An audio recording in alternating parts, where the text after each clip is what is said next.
Tor? Ya, boleh, Cak. Siapa nih, Cak? Ya, Hari ini kita jadi di moderator moderator kita. sama siapa nih? Iya, jadi kajian kita pada pagi hari ini akan dimoderatori oleh Kak Nitya Fitra Salsabila Alhaq atau yang biasa dipanggil Kanita. Kak Nitya, beliau adalah mahasiswa Fakultas Kedokteran UPN Veteran Jakarta sekaligus Wakil Ketua dari FKI Ashifa.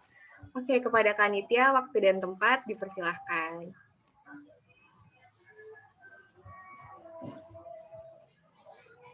Selamat pagi, Assalamualaikum warahmatullahi wabarakatuh. Sebelumnya, terima kasih kepada MC atas kesempatannya dan juga bertemu lagi bersama aku, Nitya, dengan peran yang berbeda kali ini. Kalau tadi memberi sambutan, sekarang Nitya jadi moderator. Nah, selamat datang juga untuk Teh Farah Konita, sudah bergabung tadi bersama kita. Teman-teman, pasti kalian sudah penasaran kan siapa sih sebenarnya sosok Teh Farah Konita yang akan mengisi di kajian Beauty Mission kali ini. Oke, boleh teman-teman panitia untuk men-share screen CV dari Teh Farah Konita.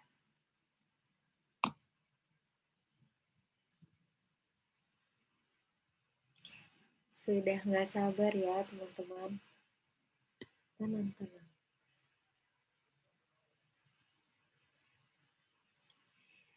Ya baik, jadi sosok yang akan memberikan materinya pada kita kali ini yaitu Teh Farah Konita. Beliau adalah penulis, pegiat media, dan juga aktivis. Beliau lahir di Jakarta tanggal 18 Maret tahun 1994.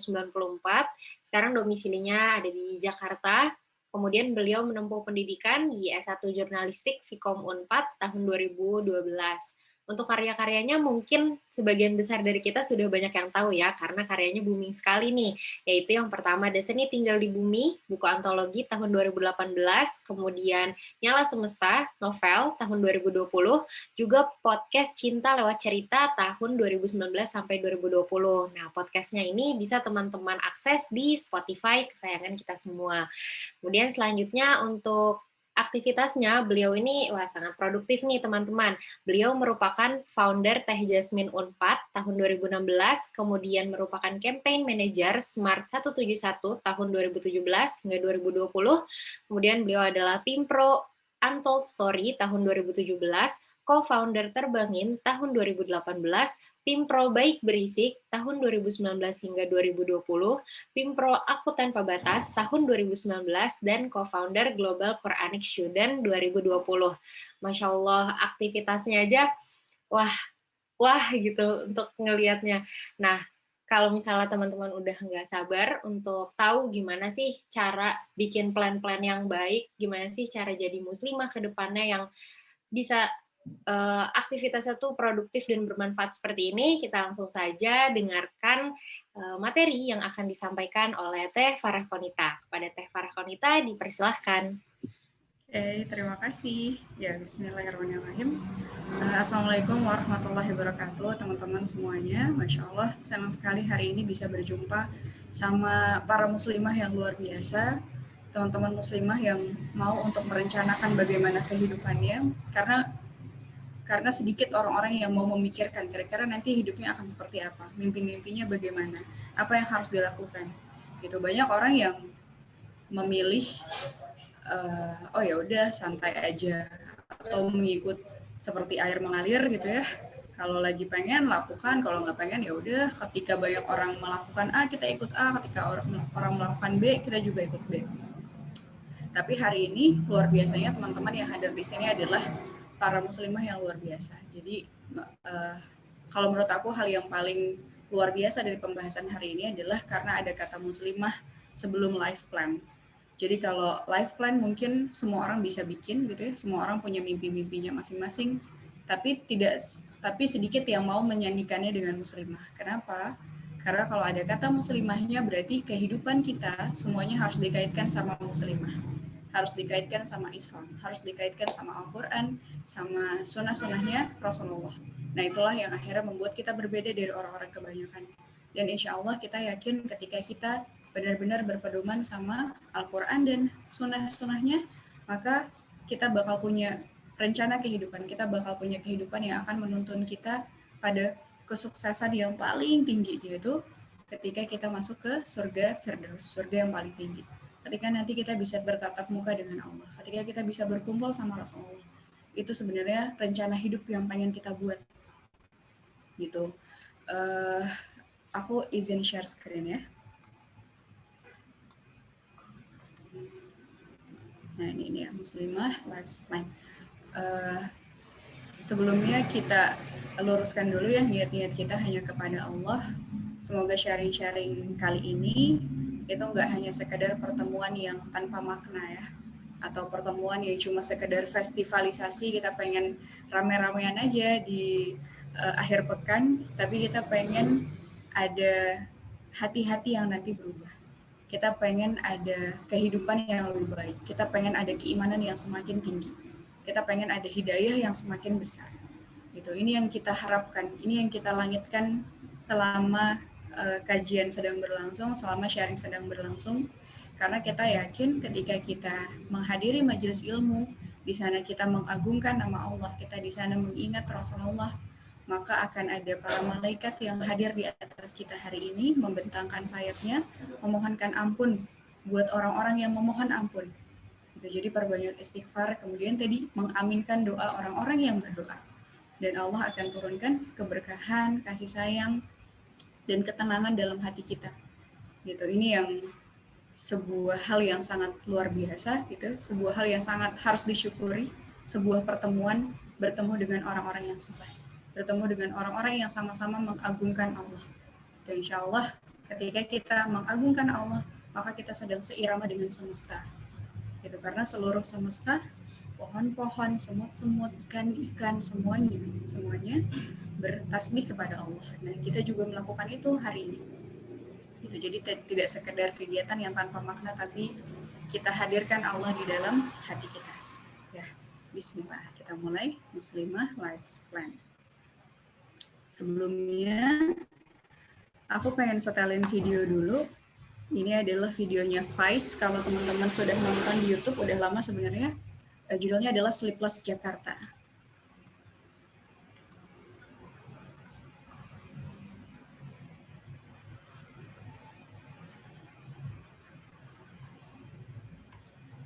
Suaranya terdengar nggak? Suara videonya? Belum terdengar sepertinya. Mungkin karena aku pakai headset.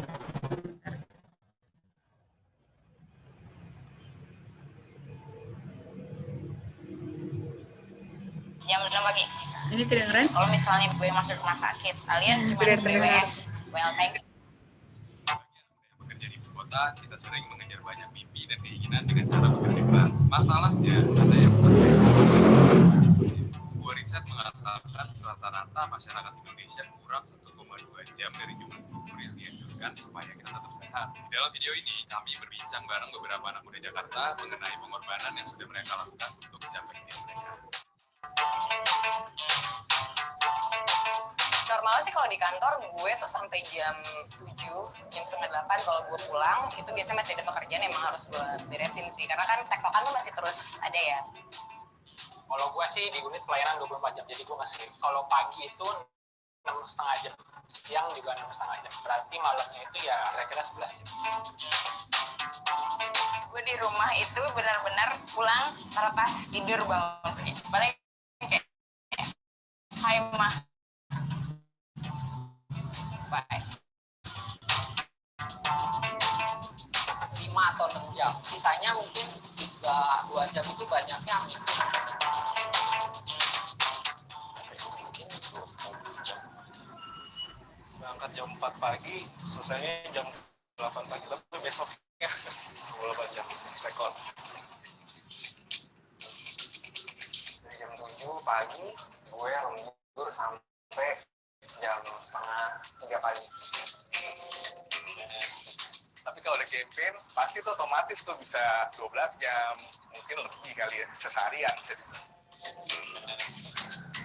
Kalau menurutku waktu tidur yang ideal perharinya itu kira-kira 2-3 jam cukup lah. Iya, kalau dapat tuh daripada 12. Setiap hari tuh paling tidur cuma 5 jam, udah kayak normal gitu? Di gue yang pasti travel gue tuh pengen lihat banyak hal di luar sana. Untuk belajar itu yang pasti butuh dana kan. Of course, I have goals. Salah satunya tuh mungkin cara nyata tuh adalah financial freedom gitu. At least apa yang gue beli gak harus menyusahkan orang lain. Kalau untuk mimpi pribadi pengen menang award.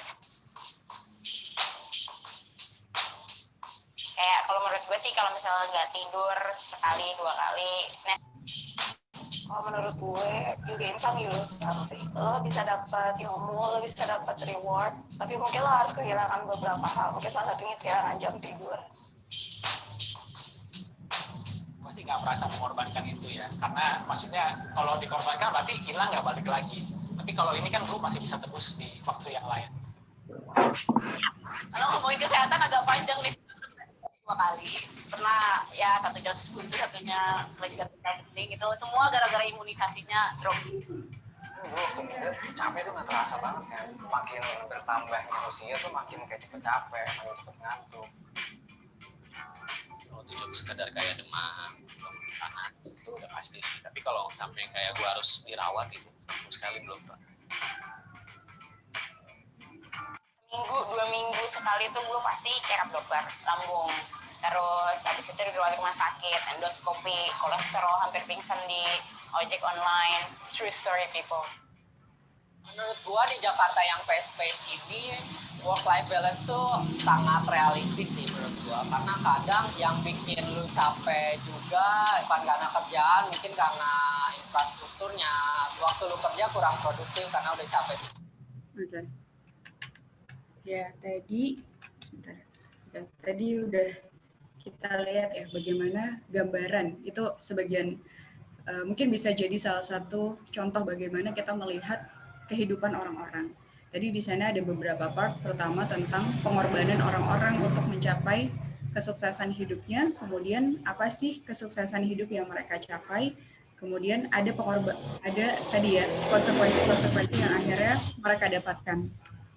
Gitu. Pertama, kalau menurut aku itu adalah fenomena yang luar biasa ketika orang-orang, ternyata mimpi-mimpi dari orang-orang gitu ya, ketika ditanya apa sih yang dikejar, apa sih yang mereka perjuangkan sampai harus tidurnya 3 jam sehari atau sampai harus mengorbankan kesehatan mereka, ternyata rata-rata yang jadi jawabannya adalah hal-hal yang bersifat materialistik gitu ya. Pengen bisa jalan-jalan keliling dunia, pengen bisa financial freedom gitu ya. Hal-hal yang akhirnya menyangkut keduniawian, menyangkut uang dan seterusnya gitu. Tapi kalau kira-kira gitu ya, kalau diterapkan ke dalam nilai-nilai Islam, apalagi kita sebagai muslimah, kira-kira seperti apa sih hidup yang harus kita rancang gitu. Nantinya ketika misalnya kita berkarir atau kita melakukan sesuatu gitu, hidup seperti apa yang harusnya kita rencanakan, apakah benar seperti itu gitu ya, sampai akhirnya orang-orang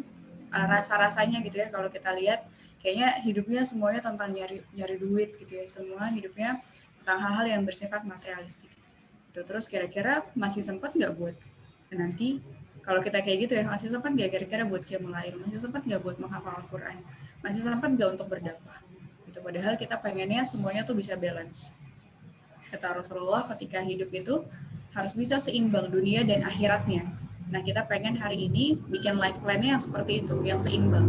Jadi kita tidak hanya mengejar duniawi aja gitu ya, kemudian meninggalkan akhirat, tapi tidak juga mengejar akhirat aja, kemudian kita melupakan hal yang bersifat duniawi. Gitu. Bagaimana caranya gitu ya membuat life plan? Pertama, ada hal-hal yang harus kita perhatikan sebelum kita bikin life plan. Gitu. Jadi ada hal yang harus kita ketahui sebelum kita bikin rencana kehidupan. Gitu. Life plan itu sendiri sebenarnya apa? Sebenarnya sesimpel kita punya gambaran di ujung kehidupan kita tuh ada apa sih? Nah, itu yang harus kita rencanakan. Gitu. Karena hidup tanpa rencana sama dengan merencanakan kegagalan. Ada nggak yang sudah kebayang hari ini kira-kira nanti di umur 60 tahun ketika kita udah keriput, ketika kita udah dikelilingi sama cucu-cucu, kira-kira kita tuh lagi ngapain gitu. Atau nanti di akhir kehidupan kita saat kita menjelang akan wafat, kira-kira apa peran yang sedang kita jalankan, gitu ya. Sudah berapa manfaat yang kita tebarkan, sudah ada apa ya, legacy atau apa yang akan kita wariskan. Nah, itu adalah perencanaan kehidupan kita. Kita pengen nanti di akhir kehidupan kita, gitu ya, kalau misalnya Allah kasih kita umur sampai 60 tahun, katakanlah, karena umurnya umat Nabi Muhammad itu berkisar 60 sampai 63 tahun, maka selebihnya tuh udah bonus. Gitu, kira-kira nanti di akhir hayat kita tuh akhirnya seperti apa. Nah, ini yang pengen kita rencanakan sama-sama. Gitu, karena aku yakin banget ketika hari ini kita kan sama-sama meminta ya, ketika berdoa sama Allah, kita meminta diwafatkan dengan akhir yang terbaik. Kita meminta diwafatkan bersama orang-orang yang baik. Gitu. Sedangkan aku yakin banget bagaimana nanti saat kita diwafatkan itu akan sangat berpengaruh dengan seluruh rangkaian hidup yang sudah kita jalani. Gitu. Jadi misalnya 10 menit sakaratul maut, gimana gayanya itu sangat dipengaruhi dengan puluhan tahun kita hidup. Gitu ya. Orang yang bisa sakaratul mautnya sambil sholat, sambil baca Al-Quran, gitu ya, sambil melakukan hal-hal yang baik, itu pasti seluruh hidupnya kayak gitu. Gitu. Kenapa? Karena itu adalah sebuah akhir, itu tuh Allah yang tentukan. Begitu juga sebaliknya, misalnya ketika ada orang yang akhir hidupnya ternyata sedang melakukan maksiat atau sudah melakukan hal-hal yang tidak Allah sukai, maka sangat besar kemungkinan seluruh hidupnya, gitu ya, puluhan tahun dalam hidupnya dia melakukan hal yang seperti itu. Gitu. Maka kita pengen selalu menyambungkan kebaikan demi kebaikan, biar apa? Biar nanti ketika Allah cabut nyawanya, kita sedang ada di posisi yang baik. Gitu. Kita bisa mengucapkan kalimat syahadat, kita di akhir hayatnya bisa mengucapkan kalimat la ilaha illallah. Itu salah satu hal yang akhirnya jadi tiket kita untuk masuk surganya Allah nanti. Itu apa aja yang harus kita ketahui. Ini ada yang kreatif ya. Pertama adalah kenali diri kita, kenali diri teman-teman, kenali diri kita masing-masing. Gitu. Karena tiap orang itu punya keunikannya masing-masing, tiap orang itu punya potensinya masing-masing, punya hal yang spesial di dalam dirinya masing-masing. Maka tugas kita adalah tahu dulu kita ini sebenarnya siapa, kelebihan kita apa, gitu ya. Passion kita tuh apa sih? Passion itu adalah hal yang membuat kita bersemangat melakukan hal itu. Kita tuh senang banget belajar itu. Kita senang kalau ngulik. Kita senang mengerjakan itu sampai kayaknya lupa makan, sampai bisa mencurahkan segala daya pikiran. Kita pengen hasilnya tuh bagus. Nah, itu berarti passion kita tuh di sana. Kita punya semangat di sana. Gitu. Atau bisa dengan melakukan analisis SWOT kepada diri kita sendiri. Gitu. Coba aja kita petakan kira-kira strength kita tuh apa, kekuatan kita, kelemahan kita tuh di mana, kemudian kesempatan kita tuh di mana, sama trait apa yang akan akhirnya mengancam kita atau apa yang akhirnya membuat kita jadi jatuh, membuat kita jadi gagal. Nah, itu yang perlu untuk dituliskan. Gitu. Jadi kalau sudah main mengenal diri, mengenal passion, bikin life plan, itu harus dicoret-coret. Nggak bisa cuma dibayangin doang nih kayak gue kelemahan ini, kelebihannya kayak gitu, nggak bisa. Itu bahkan bagus lagi kalau teman-teman bikin SWOT itu pakai data. Misalnya kekuatan kita di mana? Aku jago bahasa Inggris, pakai data. Datanya berapa?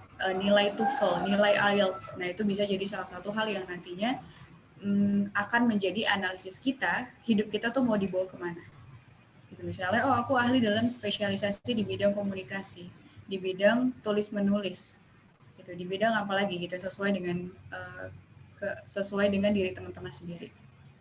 Gitu. Kalau misalnya teman-teman ternyata tidak bisa menganalisis dirinya sendiri, jadi ada orang yang memang dia tidak paham dirinya itu kayak gimana, gitu, nggak tahu nggak tahu kelebihannya apa, gitu. Kayaknya jarang orang yang nggak tahu kelemahannya. Biasanya kita tuh kalau kelemahan bisa nyebutin panjang gitu ya, tapi kalau kelebihan apa ya?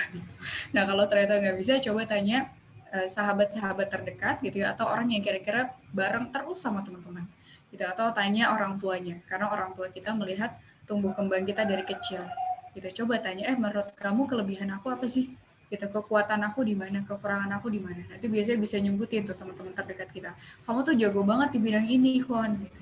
Kamu tuh kayaknya semangat banget deh kalau disuruh ngerjain ini, bla bla bla. Nah, itu yang dituliskan. Gitu. Atau teman-teman bisa ikut talent mapping.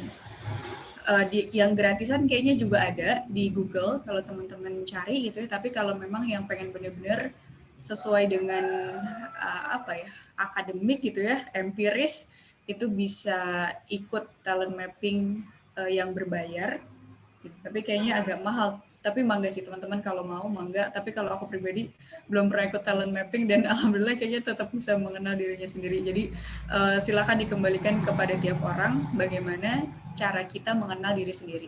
Tapi yang terpenting adalah ada upaya untuk mengetahui kita tuh sebenarnya maunya kayak gimana, sukanya seperti apa yang kita nggak suka, apa yang jadi kelemahan kita. Nah, itu harus kita kenali. Itu kemudian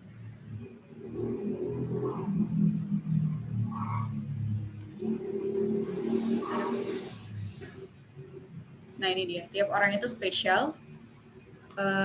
Ada di Quran surat Al-Isra ayat 84, katakanlah Muhammad, setiap orang berbuat sesuai dengan pembawaannya masing-masing, maka Tuhanmu lebih mengetahui siapa yang lebih benar jalannya. Jadi tiap orang tuh punya kekhasannya masing-masing, punya pembawaannya masing-masing. Nah, ini yang harus kita ketahui. Gitu. Ada orang yang memang dia kecerdasannya ketika dia bersosialisasi sama orang lain. Gitu. Tapi ada orang yang misalnya kecerdasannya ketika dia di bidang scientific, di bidang matematika, di bidang biologi. Itu ada lagi yang kecerdasannya di bidang visual. Ketika dia merancang sebuah gambar gitu, dia bisa dengan mudah membayangkan 3 dimensinya seperti apa, sudut-sudutnya kayak gimana. Nah, itu adalah kekhasan tiap orang. Nah, tugas kita adalah cari tahu sebenarnya pembawaan kita tuh yang mana. Itu seperti apa. Ini masalah passion kalau kita lihat dalam Al-Quran. Kemudian ada juga di Quran surat Al-Qasas ayat 77. Dan carilah pada apa yang telah dianugerahkan Allah kepadamu kebahagiaan negeri akhirat, dan janganlah kamu melupakan bagianmu dan kenikmatan duniawi. Jadi tadi pembawaan itu apa yang dianugerahkan Allah sama kita, setiap passion kita, setiap potensi kita, itu yang harus kita jadikan cara untuk mencapai negeri akhirat. Jadi yang ini salah satu poin ketika kita bikin life plan ada di Al-Qasas ayat 77. Jadi yang disebutkan sama Allah pertama kali itu, yang dikejar, yang dicari adalah kebahagiaan negeri akhirat. Gitu. Kemudian kalimatnya jangan lupa bagianmu di dunia. Gitu. Jadi fokusnya pertama akhirat, tapi jangan lupain yang dunia. Jadi dunia kalau kita lihat di Quran surat Al-Qasas ayat 77, posisinya tuh sampingan. Gitu. Tapi yang benar-benar harus kita kejar tuh akhirat dengan segala apa yang sudah Allah berikan sama kita. Gitu. Dengan penglihatan kita, dengan pendengaran kita, dengan otak kita. Wah, otak tuh luar biasa banget. Menurut aku sebuah organ yang bisa ditingkatkan kemampuannya. Gitu. Ada yang disebut dengan growth mindset ya. Jadi yang namanya sinaps-sinaps dalam otak itu bisa kita kembangkan, bisa kita perbanyak, bisa kita percepat kerjanya. Nah, ini yang luar biasa ya, ketika kita benar-benar mensyukuri nikmat akal, maka cara mensyukurinya adalah dengan kita banyak berpikir. Gitu. Makin kita banyak berpikir, makin kita sering baca buku, makin sering kita berdiskusi sama yang lain, gitu. Makin sering kita ikut project-project sampai akhirnya kita jadi mikir. Gitu. Atau makin sering kita belajar kuliah misalnya, lanjut S1, S2, S3 dan seterusnya, itu kan otaknya kepake terus ya. Akhirnya setiap waktu kita jadi berpikir. Nah, itu yang akhirnya membuat otak kita tuh bisa berkembang. Gitu. Sehingga yang tadinya nih potensi kita tahun kemarin cuma ada 2, 10 tahun lagi bisa jadi 10 kalau digunain. Ya, potensi akal kita, potensi otak, mata, telinga, kedua tangan, wah itu luar biasa. Gitu. Atau apapun sumber daya yang hari ini diberikan Allah sama kita. Gitu. Apakah dengan laptop kita, dengan handphone kita, itu kalau udah punya smartphone tapi nggak bisa produktif, kayaknya keterlaluan banget. Jadi udah punya smartphone tapi cuma dipakai buat mainan Instagram, Twitter, Facebook, wah itu sayang banget, berarti tidak memberikan tidak memaksimalkan apa yang Allah berikan. Itu semuanya harus dimaksimalkan dengan baik. Gitu. Ini ada yang namanya diagram kebutuhan ya, Abraham Maslow. Itu ternyata kata beliau kebutuhan manusia yang paling tinggi, hal yang akhirnya membuat kita tuh benar-benar merasa utuh, merasa menjadi manusia seutuhnya ketika self actualization, ketika kita sudah bisa mengaktualisasikan diri kita. Jadi ketika kita udah tahu passion kita apa, kemudian kita bisa bekerja di passion tersebut, dan dengan bekerja itu kita bisa memberikan manfaat sama banyak orang, nah itu berarti kita sudah teraktualisasi, dan itu adalah puncak dari kebutuhan seseorang. Gitu, contohnya sahabat Rasulullah dan passionnya. Jadi dulu Rasulullah itu benar-benar bisa mengerti banget psikologi orang-orang. Gitu, tahu nih kalau Khalid bin Walid dia expertnya di bidang militer. Gitu, makanya dia dikasih posisi-posisi sebagai komandan perang gitu, dan memang benar di situ passionnya luar biasa, dari kecil memang udah diasah sama orang tuanya gitu ya, udah sering untuk melakukan strategi, udah sering untuk melakukan riset-riset dan seterusnya, maka sepanjang hidupnya memang karirnya tuh di situ gitu. Atau Aisyah passionnya di bidang pendidikan gitu ya, sampai akhirnya beliau menjadi seorang cendekiawan besar, punya sekolah yang paling besar waktu itu di Madinah punyanya Aisyah, punya murid yang sangat banyak dari berbagai penjuru gitu. Ini yang tadi akhirnya tiap orang punya pembawaannya masing-masing, dan dengan pembawaan itu dan dengan potensi itulah kita melakukan hal yang bermanfaat. Kita memberikan kebermanfaatan, kita menyiapkan amal-amal kebaikan. Gitu. Tinggal akhirnya dikembalikan lagi sama kita hari ini. Kira-kira passion kita, potensi kita hari ini apa? Dan kita berazam, bertekad sama Allah dengan potensi itu, kita pengen jadikan potensi itu sebagai amal kebaikan yang nantinya akan menyelamatkan kita di akhirat. Gitu. Kemudian definisikan kesuksesan kita. Gitu. Jadi kesuksesan itu perlu didefinisikan. Gitu. Kita tuh sukses kalau apa sih? Gitu. Apakah kalau udah punya rumah puluhan miliar, atau kalau aku suksesnya simpel aja teh kalau udah bisa memberangkatkan haji kedua orang tua misalnya. Ada juga yang kayak gitu kan. Tapi sebenarnya sukses kita itu seperti apa? Kalau dalam konsepnya di Jepang ada namanya ikigai. Gitu. Nah ini kita bisa pakai, tapi tinggal kita landasi dengan nilai-nilai Islam. Gitu. Jadi sukses itu kalau menurut ikigai gitu, atau kalau dalam konsep Islamnya tuh tawazun, itu seimbang di semua sisi. Kita bisa melakukan, kita punya what you are good at, kita punya hal yang menjadi spesialisasi kita. Gitu, kita tuh jago banget di sini nih. Gitu, kita skillnya pokoknya di sini banget nih. Kemudian skill itu adalah apa yang kita cintai juga. Gitu, ada orang yang punya skill tapi dia nggak suka sebenarnya melakukan hal itu. Nah, kita pengen apa yang kita expert di sana kita juga suka. Kemudian dibutuhkan juga sama dunia. Gitu. Dalam artian skill itu yang kita sukai itu adalah hal yang bisa bermanfaat sama orang lain. Gitu. Hal yang akhirnya bisa menyebarkan nilai-nilai Islam sama orang lain. Gitu. Kemudian kita dibayar juga buat itu. Gitu. Atau dalam kata lain kita punya kestabilan finansial. Gitu. Karena misalnya ada orang yang dia menghibahkan dirinya untuk bisa berdakwah setiap saat. Gitu. Atau ada orang-orang yang dia pengen idealis. Misalnya ketika jadi jurnalis dia pengen idealis, bisa ngomong sesuai dengan apa yang hati nuraninya dia. Gitu. Atau ketika jadi hakim, gitu, kita kan pengen bisa jadi hakim yang idealis. Gitu, nggak bisa disogok, kita sesuai dengan keadilan, sesuai dengan ilmu-ilmu. Nah biasanya orang-orang yang tadi dia pengen idealis, dia pengen bisa sesuai dengan nilai-nilai Islam, dia harus punya kekuatan finansialnya dia tersendiri. Gitu, karena susah misalnya kalau teteh background-nya jurnalistik, itu kalau jurnalis tapi nyari duitnya dari hasil jurnalis itu susah, gampang akhirnya buat disetir. Begitu juga dengan pekerjaan lainnya. Gitu, misalnya hakim, kalau dijadiin hakim buat nyari duit, akhirnya jadi gampang disogok dan seterusnya. Tapi kita pengen tadi ya, skill kita, apa yang kita expert itu adalah jalan di mana kita bisa mengenalkan Allah dan Rasulullah ke sebanyak mungkin orang. Itu, dan kita butuh kestabilan finansial di sana. Jadi carilah keempat hal ini Itu persiapkanlah kita benar-benar ada di titik kesetimbangan gitu ya. Spesialisasi kita karirnya bagus, secara finansial bagus, dengan karir itu kita bisa menciptakan amal-amal untuk akhirat kita. Kemudian hal itu adalah hal yang kita cintai. Itu definisikan kesuksesan kita. Sama dulu seperti Rasulullah ya, ketika mendefinisikan mimpinya itu luar biasa detail.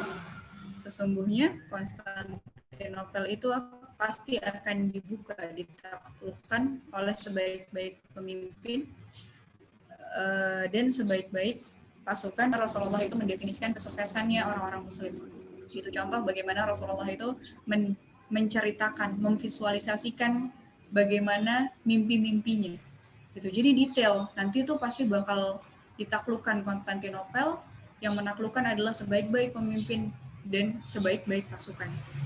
Gitu. Digambarkan juga ya, akan menaklukkan Yaman, akan menaklukkan Persia, tergambar gimana istana-istananya. Walaupun itu juga ilham dari Allah ya, tapi itu jadi gambaran kalau kita bermimpi itu tuh harus didefinisikan. Oh nanti seperti ini, nanti peran kita akan begini, nanti kebaikan yang akan kita hasilkan seperti ini. Nah itu yang perlu kita definisikan. Gitu ya. Ini yang kadang-kadang orang itu bermimpi aja tuh nggak berani. Gitu. Misalnya pengen mimpi bisa nanti punya sebuah institut media. Gitu ya. Kalau orang yang nggak berani pasti berpikir lagi gitu ya, nggak mungkin lah, duit dari mana, nggak usah lah, susah nanti dan seterusnya.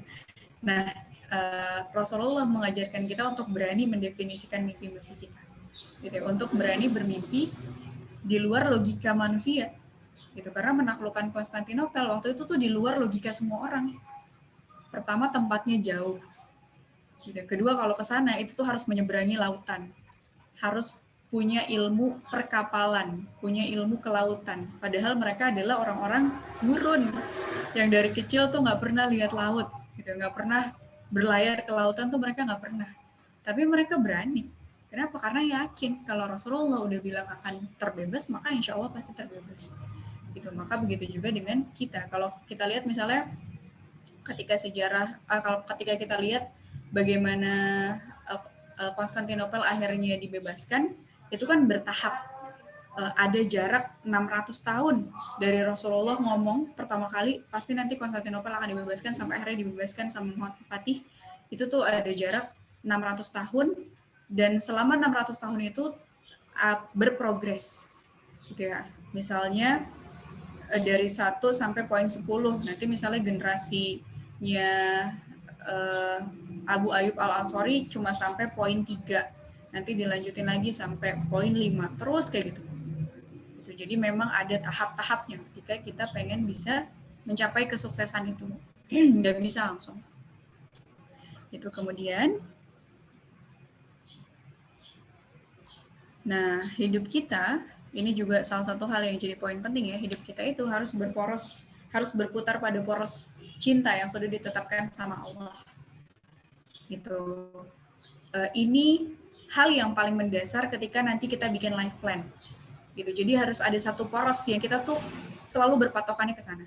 Nah, itu ada di Quran surat At-Taubah ayat 24. Jika bapak-bapak, anak-anak, saudara-saudara, istri-istri, kaum keluargamu, harta kekayaan yang kamu usahakan, perniagaan yang kamu khawatirkan kerugiannya, dan tempat tinggal yang kamu sukai adalah lebih kamu cintai dari Allah dan Rasul-Nya dan dari berjihad di jalannya, maka tunggulah sampai Allah mendatangkan keputusannya, dan Allah tidak memberi petunjuk kepada orang-orang yang fasik.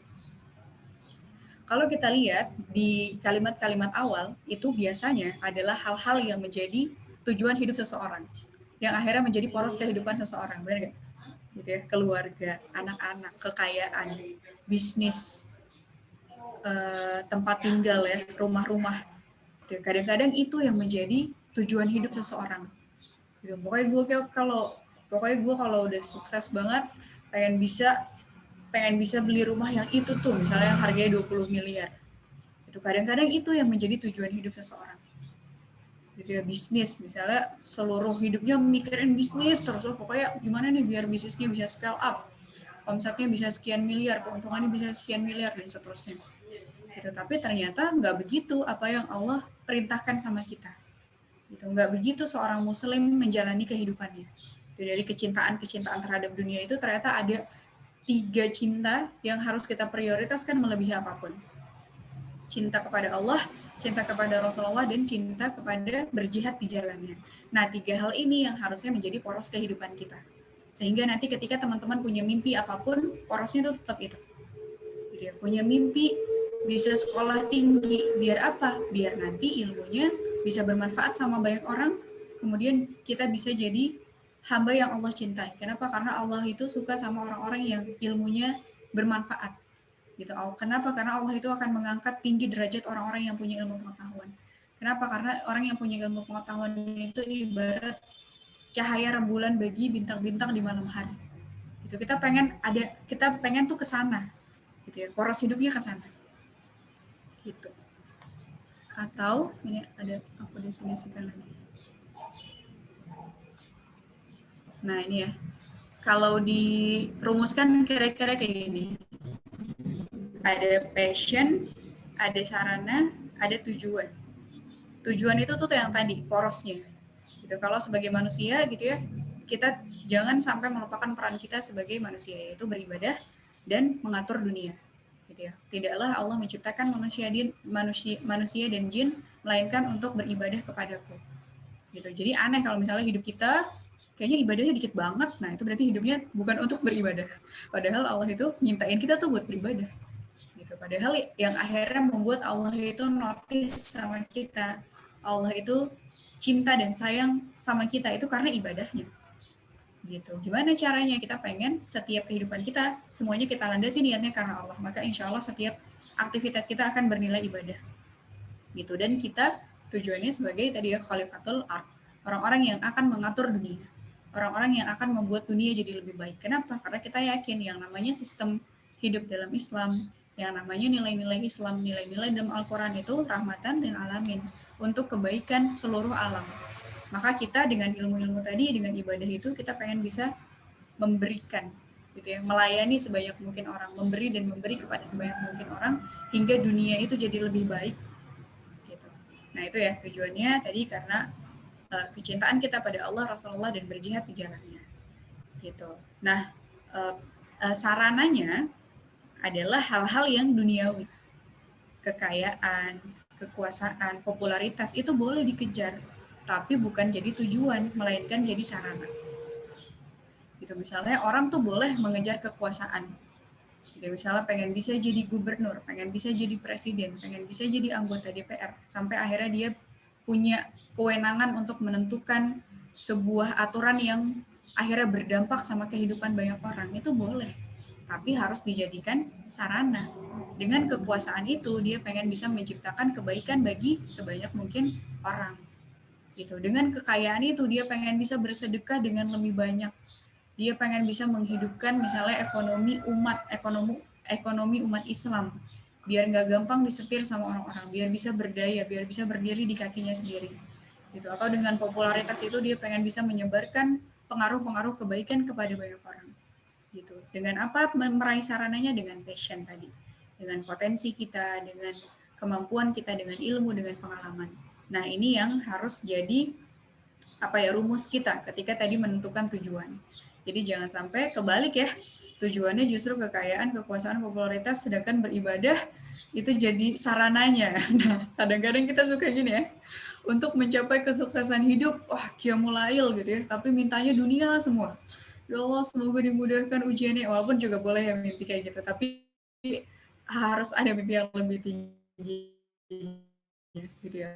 Sholat duha, tapi tujuannya, ya Allah, semoga rezekinya Allah lancarkan, dibukakan, dan seterusnya. Dan sebenarnya ada mimpi-mimpi besar lain yakin kalau di Quran surat Muhammad ayat 7, hai orang-orang mukmin, jika kamu menolong agama Allah, niscaya Dia akan menolongmu dan meneguhkan kedudukan. Gitu. Jadi ketika kita ngejar tujuan beribadah dan mengatur dunia, maka nanti Allah yang kasih sarananya, gitu ya, akan menolong dan meneguhkan kedudukan kita. Gitu. Nah, life plan kita harus sejalan dengan, ini juga salah satu poin-poin yang harus kita rencanakan, sejalan dengan peran muslimah. Tadi ya, karena muslimah life plan. Maka tidak boleh ketika kita membuat rencananya, akhirnya kita mengesampingkan peran-peran kita sebagai seorang muslimah. Peran muslimah itu apa? Pertama sebagai anak dari orang tua kita, dan maka ada kewajiban untuk berbakti sama mereka. Sebagai seorang istri dari suami kita, gitu ya, atau nanti kalau yang teman-teman yang belum menikah dari nanti suaminya di masa depan, gitu ya, kita ada kewajiban-kewajiban yang harus kita jalankan kepada suami kita.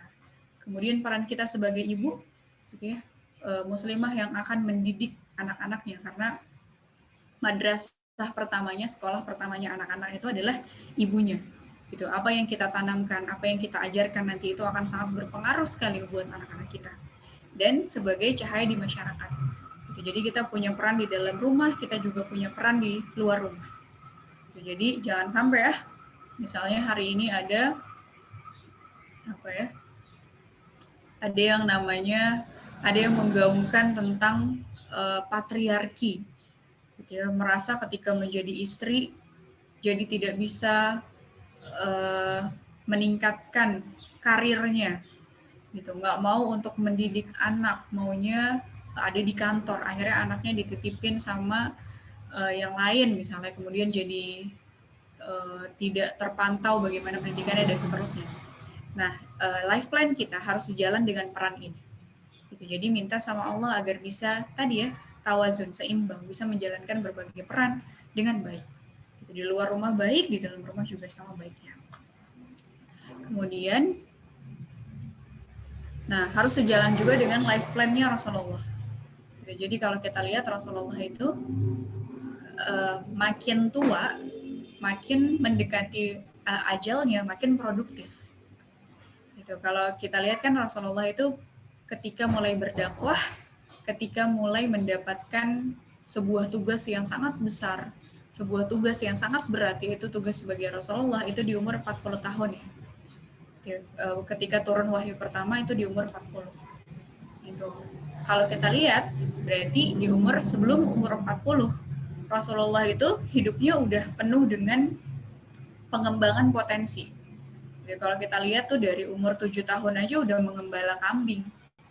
Gitu, mengembala kambing tuh belajar tanggung jawab.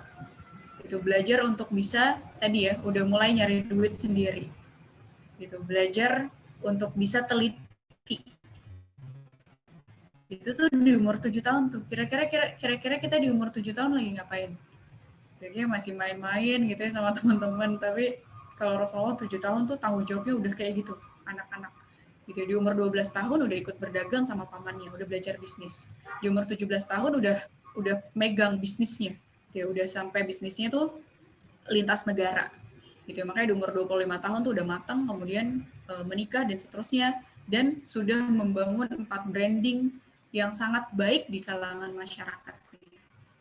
Gitu. Sidik, amanah, fatonah, tabligh. Gitu. Orang-orang ingat ya ketika Rasulullah pertama kali berdakwah di umur 40 tahun, ini salah satu modelnya Rasulullah. Ketika Rasulullah bilang, kalau aku bilang di belakang bukit ini ada pasukan berkuda yang akan menyerang kalian percaya nggak?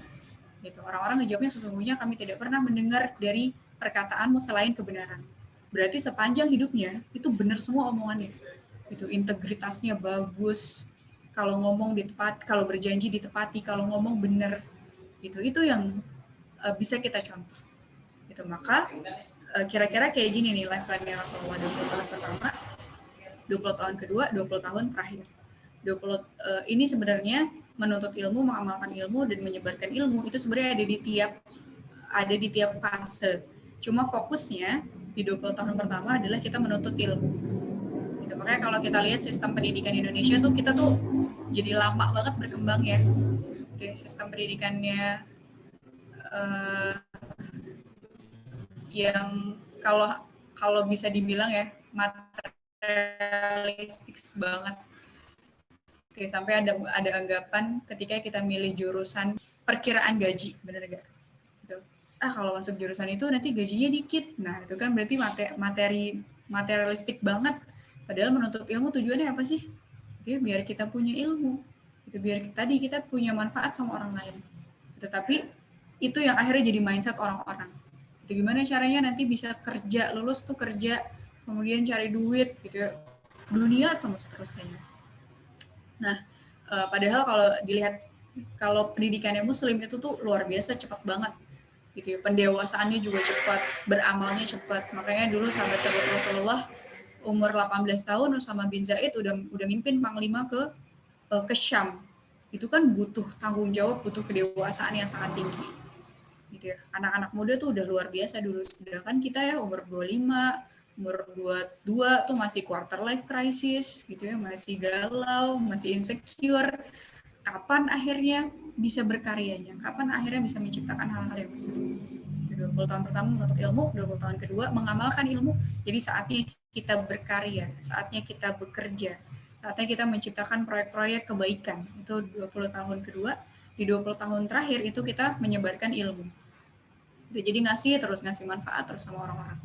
Itu kenapa? Karena di 20 tahun ketiga kita udah matang secara kebijaksanaan gitu ya. Ilmunya sudah banyak, pengalamannya sudah banyak.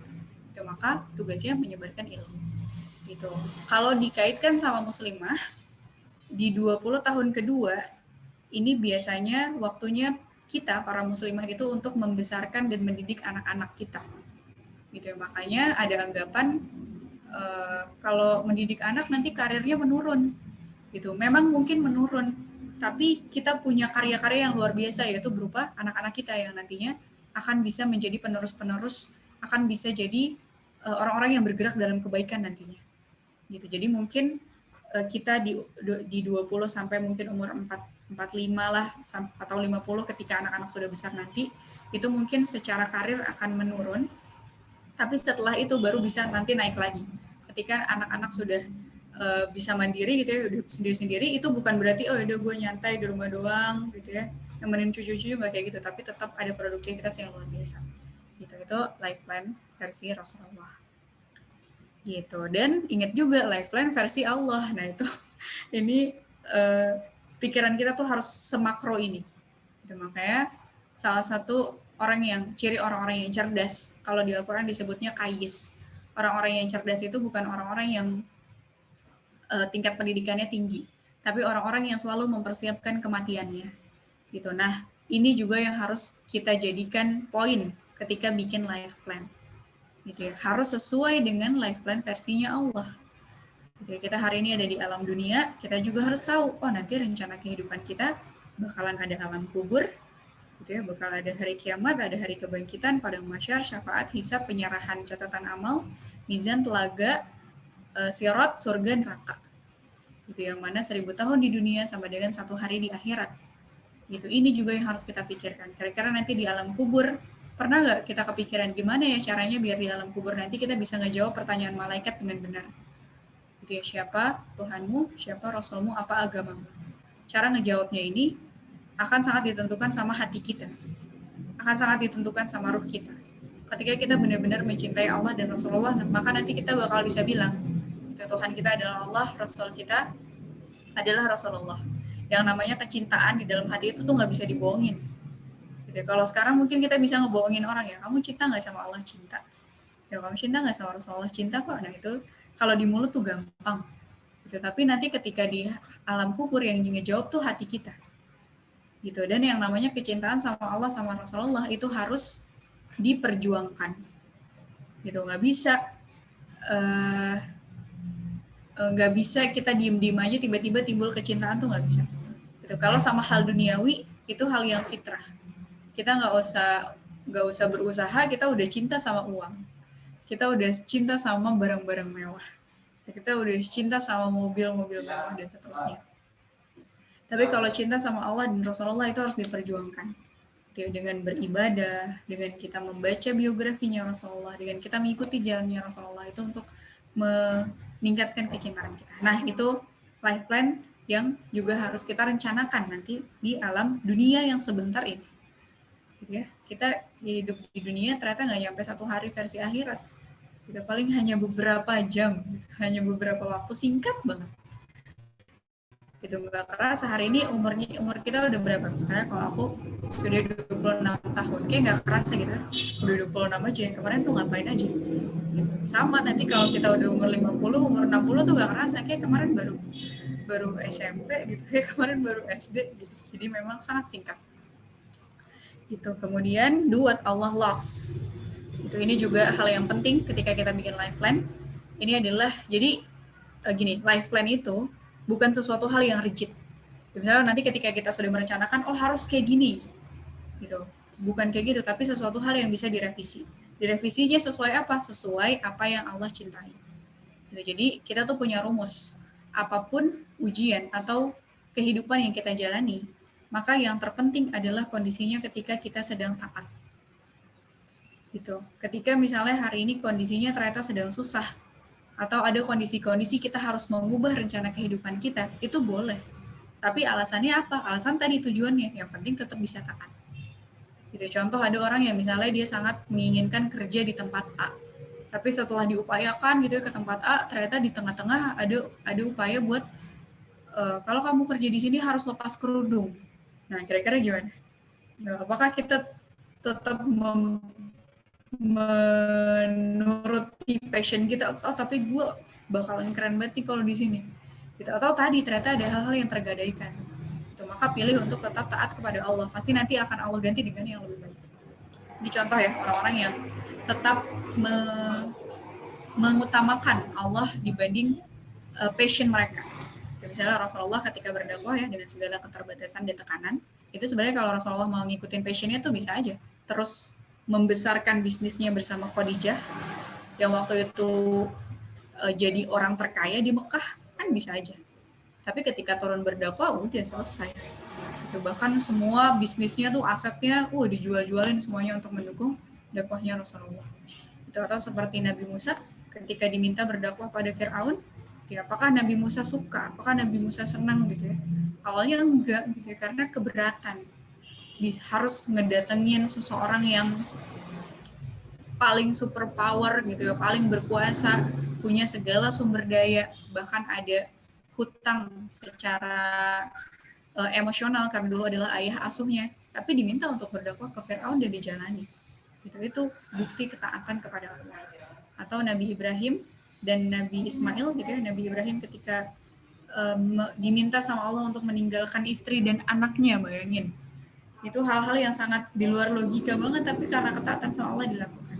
Atau ketika Nabi Ismail, ketika ayahnya bermimpi menyembelih Nabi Ismail, tuh coba kalau dipikirin, kalau ngikutin passion ya nggak bakal mau lah ya disembelih karena punya mimpi, punya cita-cita juga. Tapi karena ketaatan sama Allah akhirnya mau. Gitu. Atau kisahnya Huzaifah bin Yaman, waktu itu kisahnya ketika perang Khandaq Rasulullah itu meminta kepada para sahabatnya, ada nggak orang yang mau untuk menjadi mata-mata ke camp musuh. Dulu itu kondisinya sangat mencekam, sangat menakutkan, kelaparan, kedinginan, pokoknya nggak enak lah semuanya, sangat tidak menyenangkan. Sampai ketika Rasulullah minta, semua sahabatnya nggak ada yang tunjuk tangan. Ini di luar kebiasaan, karena yang namanya sahabat Rasulullah itu pasti penuh inisiatif.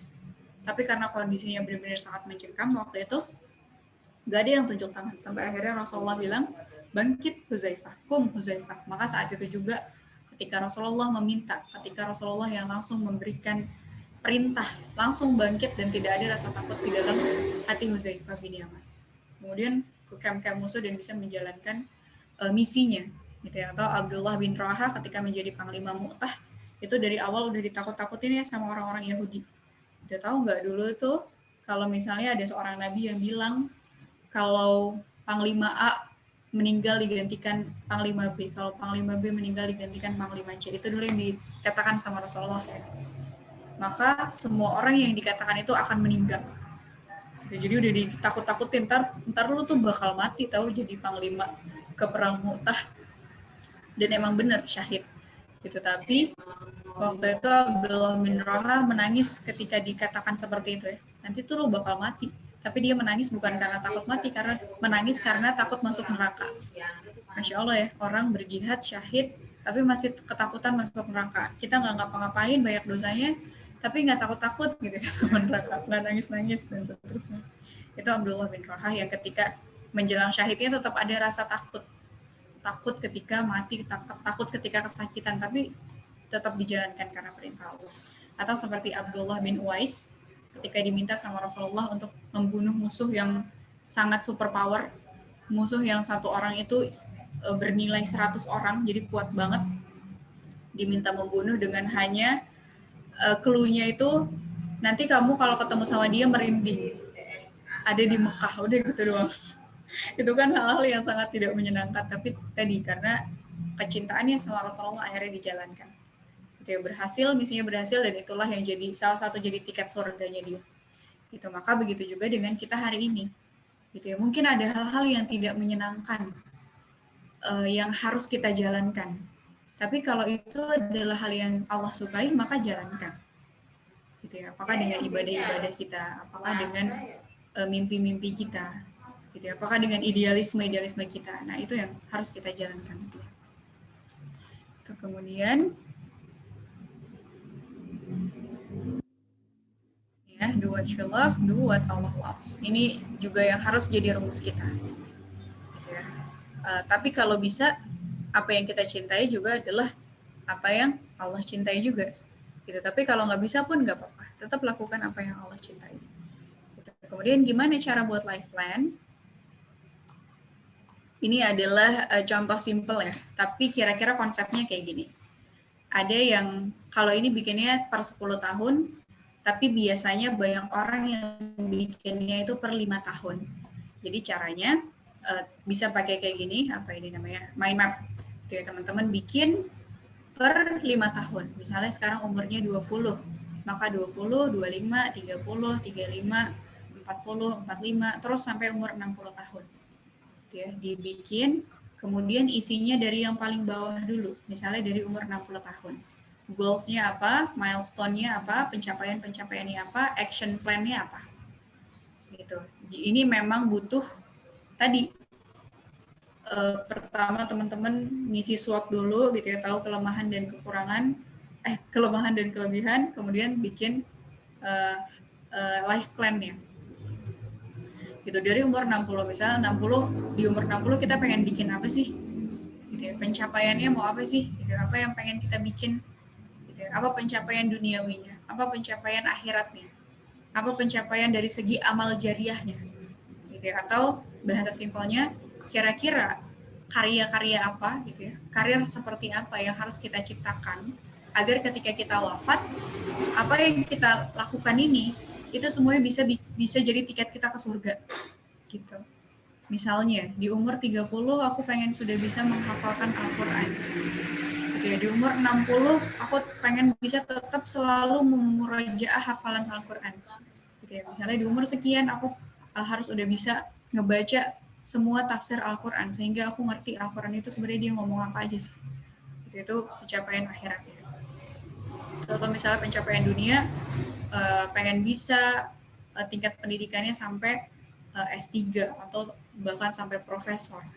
Atau mungkin secara finansialnya pengen udah bisa financial freedom di umur sekian. Atau kalau yang sedang bangun bisnis, di umur sekian omset bisnisnya harus sudah sekian miliar. Nah, ini yang harus direncanakan gitu ya. Kemudian dibikin milestone-nya. Tahapan-tahapan buat ke sana tuh kayak gimana sih? Gitu ya. Oh, harus bisa menguasai sekian bahasa asing. Oh, harus punya habits untuk membaca sekian buku setiap bulan. Itu yang nantinya dijabarkan sampai akhirnya bisa menjadi action plan. Gitu, sehingga setiap harinya nanti kita nggak bingung mau ngapain. Ya, setiap bulannya kita nggak bingung mau ngapain. Ya, ketika tahun berganti, kita nggak bingung, nih tahun ini gue ngapain ya? Aduh, tahun depan gue ngapain ya? Itu tuh nggak bingung lagi, karena udah tahu ujungnya mau kemana. Jadi udah tahu, oh, tahun depan pencapaiannya ini, 2 tahun kayak gini, 5 tahun ke depan kayak gini. Itu yang akhirnya membuat hidup kita jadi terarah dan nggak gampang terombang-ambing. Kadang banyak orang yang bingung ya, ngelihat orang misalnya berbondong-bondong ada tren apa gitu ya, ikutan tren ini dan seterusnya. Tapi kalau udah punya perencanaan, akhirnya kita tahu, oh ini yang harus kita lakukan dan seterusnya.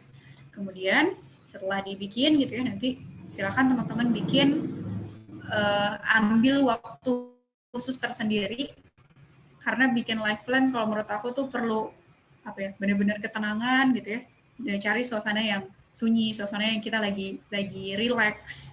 Karena akan sangat berpikir, gitu, akan mikirin banget nih kira-kira bakal kayak gimana ke depannya, sumber dayanya apa aja, atau mungkin perlu dijabarkan jejaring-jejaring kita apa aja yang kira-kira akan mendukung rencana kehidupan kita. Gitu. Jadi mungkin butuh waktu yang agak lama, mungkin berhari-hari, sampai akhirnya kita benar-benar yakin, oh ya, kayak gini nanti kehidupan kita.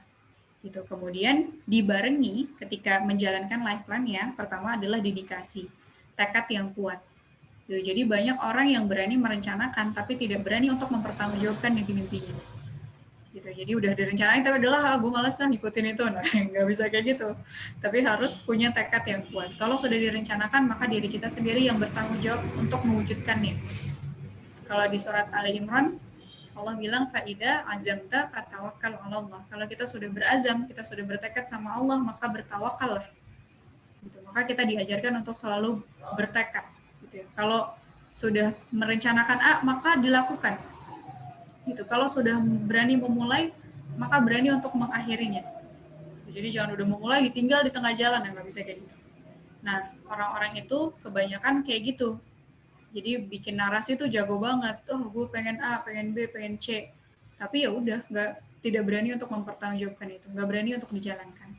Tapi kalau kita harus berani. Kalau sudah mulai, maka apapun tantangannya, apapun halangan yang nanti akan kita temui harus kita hadapi sama-sama. Gitu. Harus berani menghadapi tantangan-tantangan ke depan. Kemudian dievaluasi.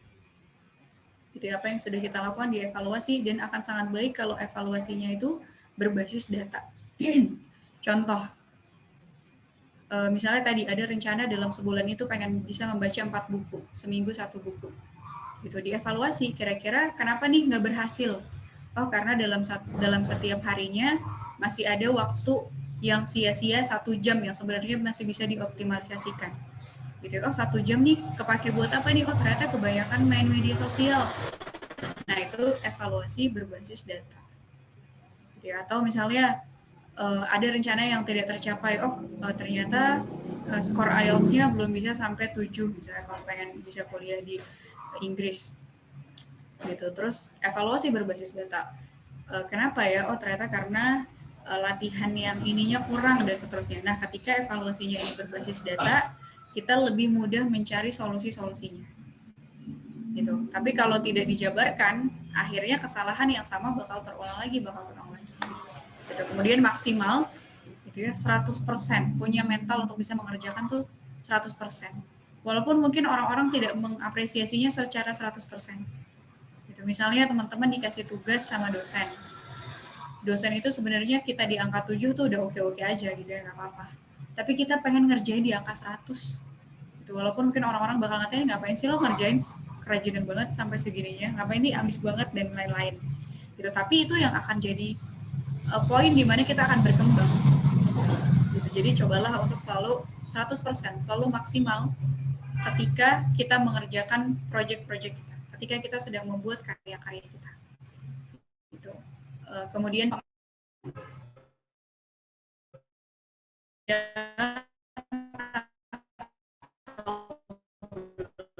pengawasan, kemudian ada reward dan punishment.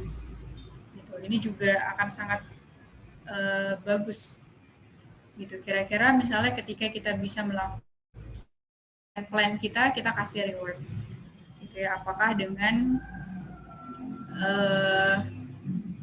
membeli sesuatu hal yang kita sukai, gitu, atau beli buku yang kita sukai, atau kita kasih jeda buat diri kita boleh jalan-jalan. Nah, itu reward.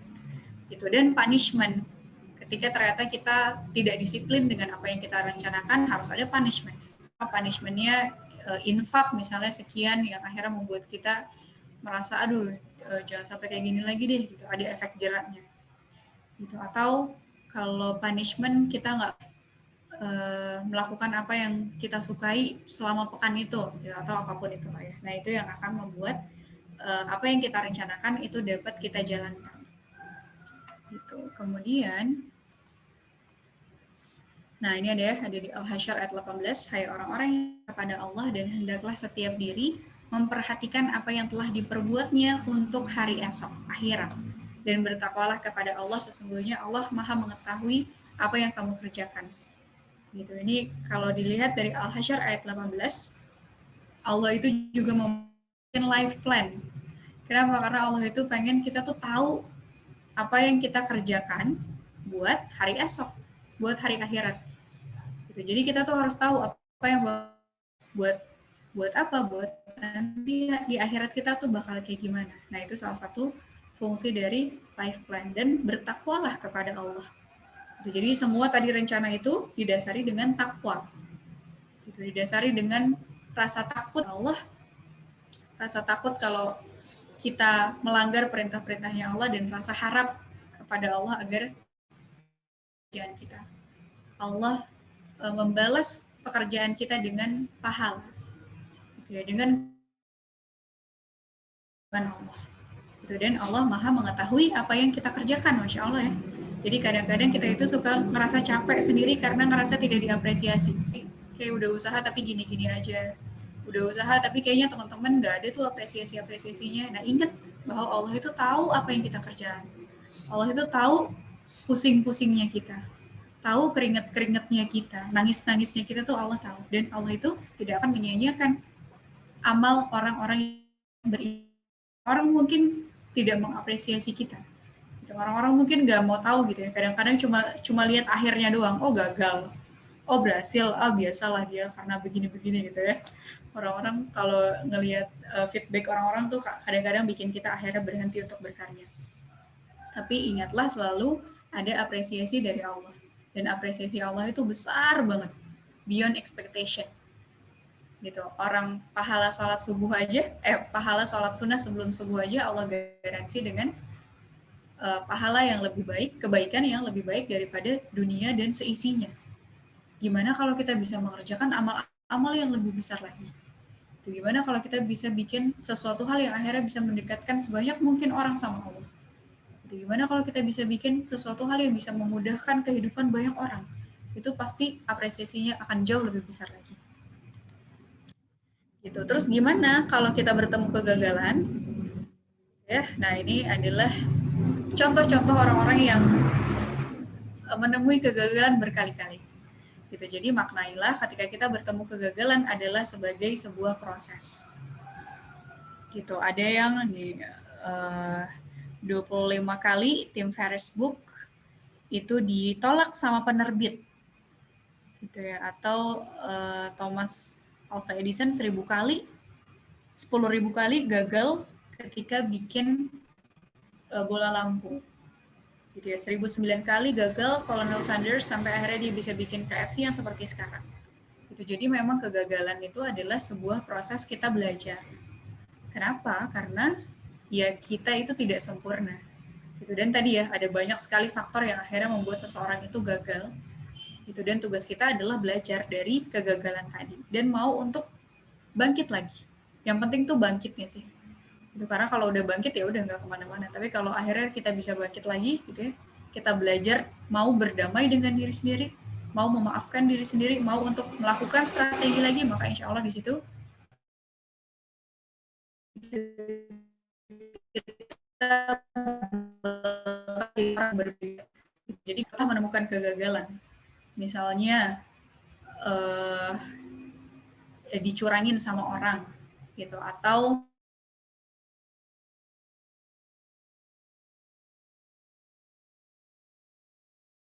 menemukan kita gagal, kita udah jadi orang yang lebih kuat, orang yang sudah lebih belajar lagi. Ya, mungkin kita jadi orang yang sudah memperbaiki kelemahan-kelemahan kita sebelumnya. Ya, maka kegagalan itu adalah sebuah proses yang harus kita jalani. Jadi jangan sampai ketika gagal, udahlah gue kayaknya nggak bakal bisa, gitu ya, udahlah emang ini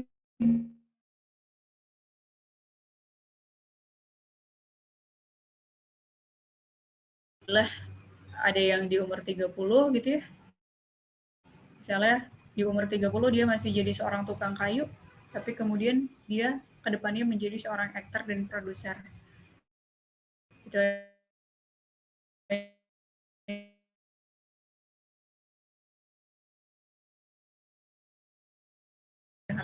misalnya, wah temen gue di umur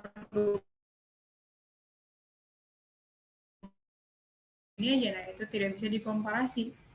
Gitu. Karena boleh jadi mungkin nanti Allah kasih kesuksesannya di umur 30, mungkin di umur 40, mungkin di umur 50, nah kita nggak pernah tahu. Tugas kita adalah berusaha semaksimal mungkin.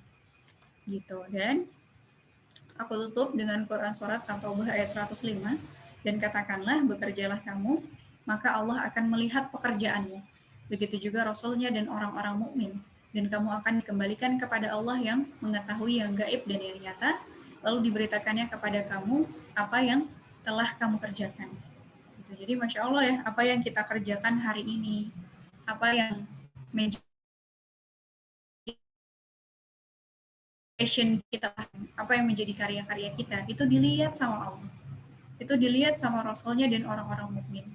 Maka harus memunculkan itu hal yang sia-sia.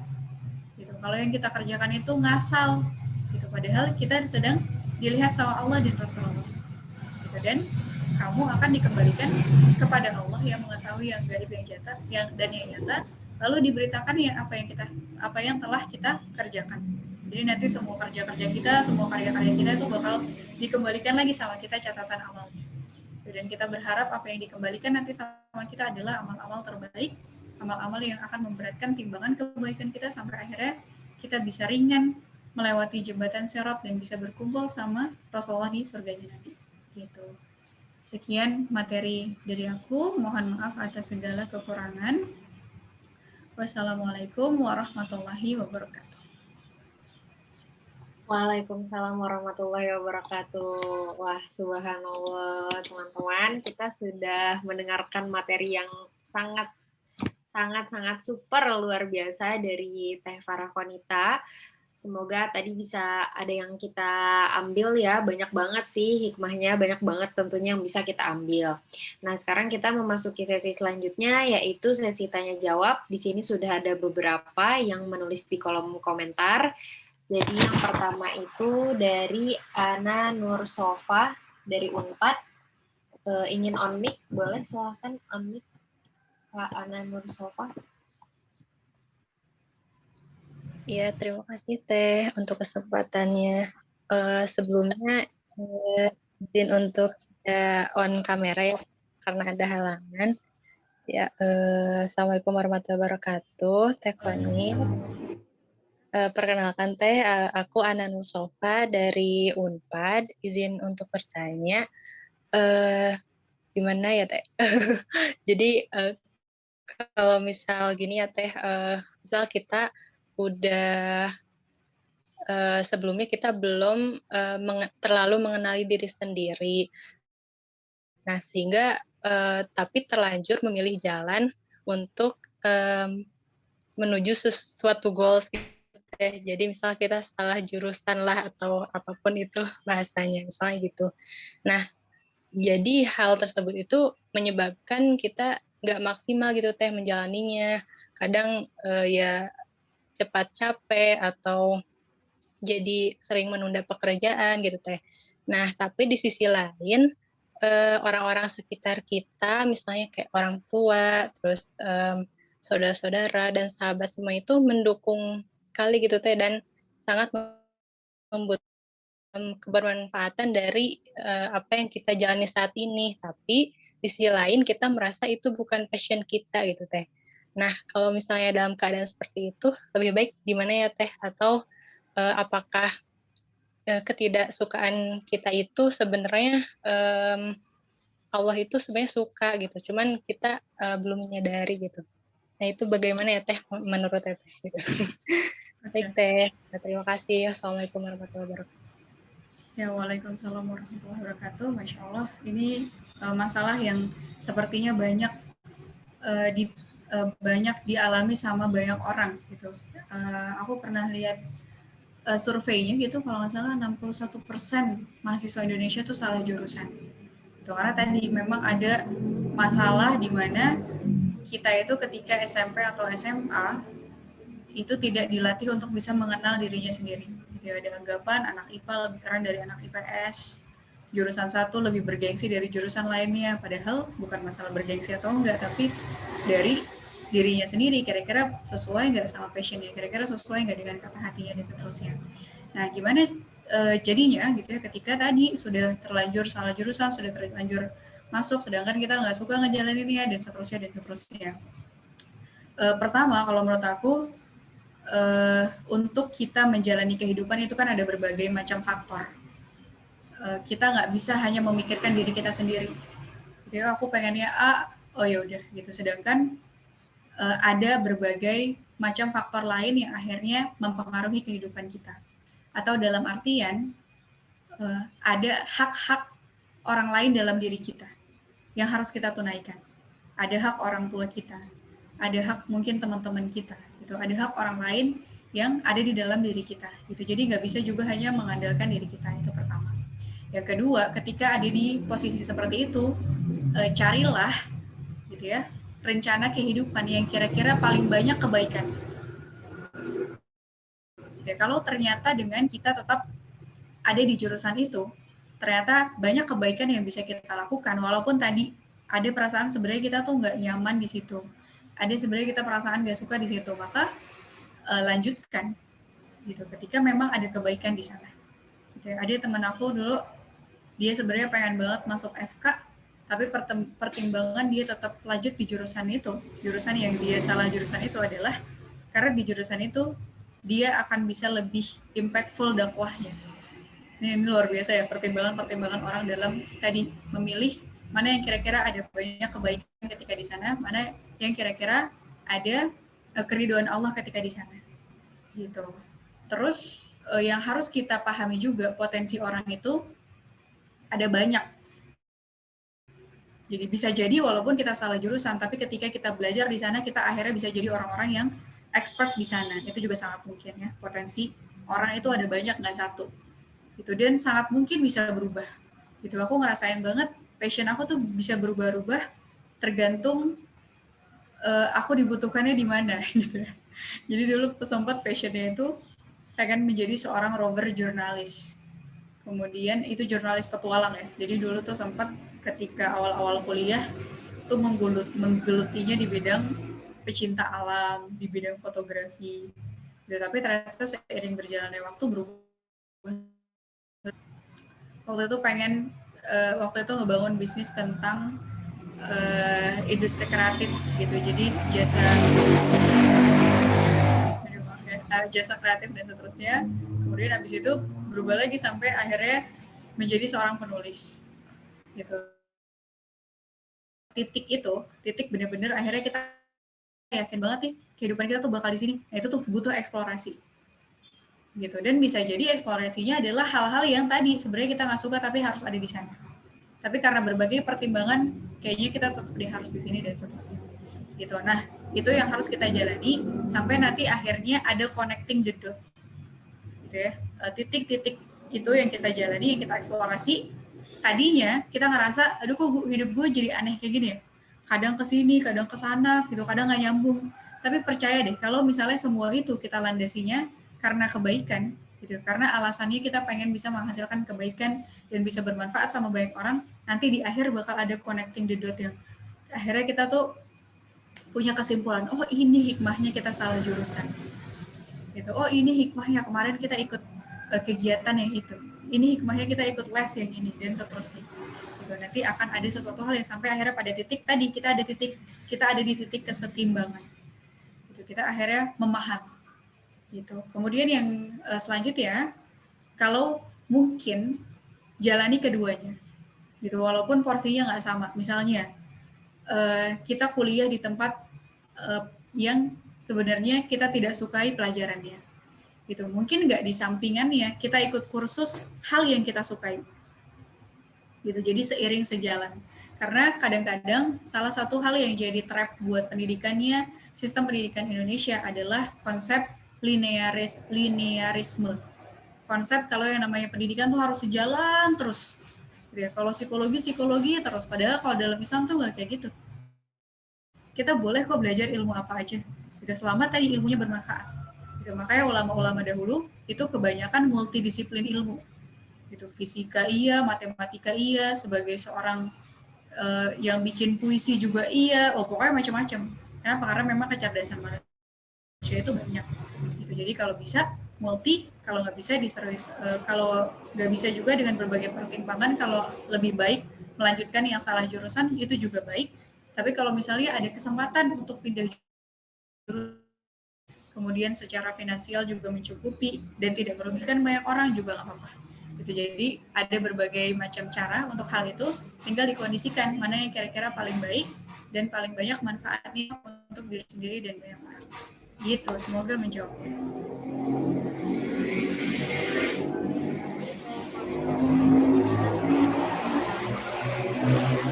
Oke, untuk jawabannya.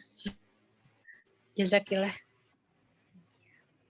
Ya baik, beralih ke pertanyaan selanjutnya, yaitu ada pertanyaan dari Aisyah Nurul dari UNEJ.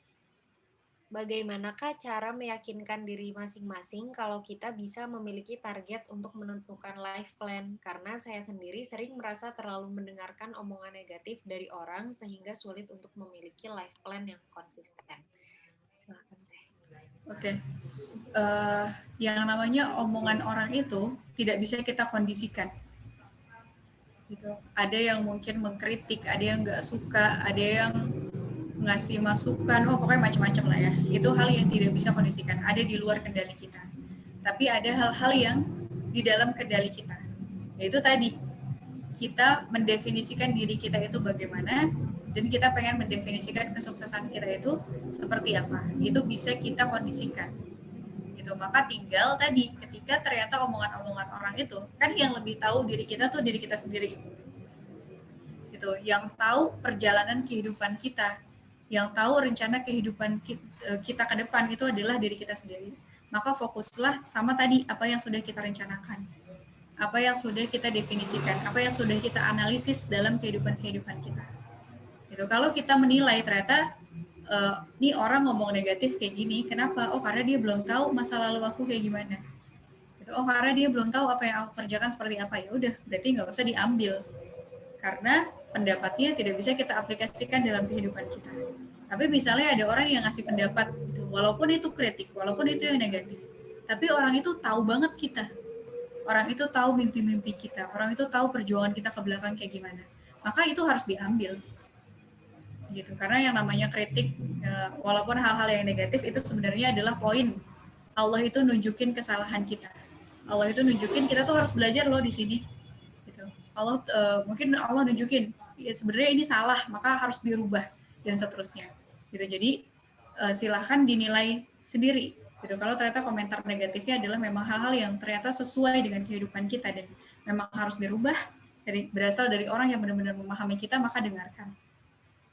Tapi kalau dari orang yang kenal juga enggak gitu ya, apalagi netizen ya, misalnya kita lagi sharing gitu kita di media sosial, tiba-tiba dia, lo nggak mungkin bisa, ini siapa nih orang, akunnya nggak jelas, nggak kenal kita, nggak tahu apa-apa, ya nggak usah didengerin gitu. Sesimpel itu gitu. Ini yang harus siap-siap mental juga ya gitu, karena memang dijulitin tuh nggak enak gitu. Tapi tadi kalau ternyata kritikannya rasional, ambil. Kalau ternyata kritikannya tidak berdasar pada apapun, gak usah didengerin.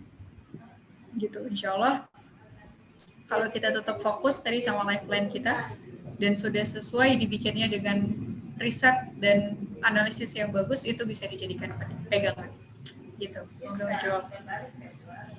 Baik, seperti itu ya Teh Aisyah Nurul. Jadi omongan negatif dari luar berarti boleh kita ambil kalau misalnya itu memang dari orang terdekat yang bisa kiranya siapa tahu ini kritik dari Allah juga menunjukkan kesalahan kita. Tapi kalau misalnya dari orang yang antah berantah, dari netizen, tidak tahu dari mana tiba-tiba dia mengkritik kita, ya itu sebaiknya tidak perlu dihiraukan seperti itu. Nah, oke, selanjutnya ada lagi nih dari Asri Hanifah Putri dari Jakarta. Kak, mau tanya, setiap manusia kan ada masanya. Misalnya, seorang perempuan yang tadinya single, terus menikah, hamil, lalu punya anak dan jadi ibu. Pasti ada perbedaan. Gimana caranya agar ia bisa menerima perubahan itu? Terima kasih. Masya Allah. Cara untuk menerima perubahan, yang pertama, memang perlu adaptasi. Jadi memang ada masa-masa yang berat ketika sedang ada di peralihan peran-peran tersebut. Gitu ya, misalnya dari single kemudian menjadi istri, dari istri kemudian menjadi seorang ibu. Nah, perubahan-perubahan itu tuh pasti ada. Gitu. Gimana cara menerimanya? Gimana cara beradaptasinya dengan baik adalah kita mengetahui sebenarnya yang kita kerjakan itu tuh buat apa. Gitu. Kita jadi istri tuh buat apa sih sebenarnya? Kita nanti jadi seorang ibu tuh sebenarnya buat apa? Oke, kalau kita tahu menjadi seorang ibu sebagai bentuk ketaatan kita kepada Allah. Gitu. Karena kita diamanahi rahim gitu ya, apalagi kalau sudah diamanahi seorang anak, maka itu adalah tanggung jawab kita. Gitu. Itu adalah peluang-peluang dari amal-amal kebaikan yang baru, bahkan amal kebaikan yang sangat besar.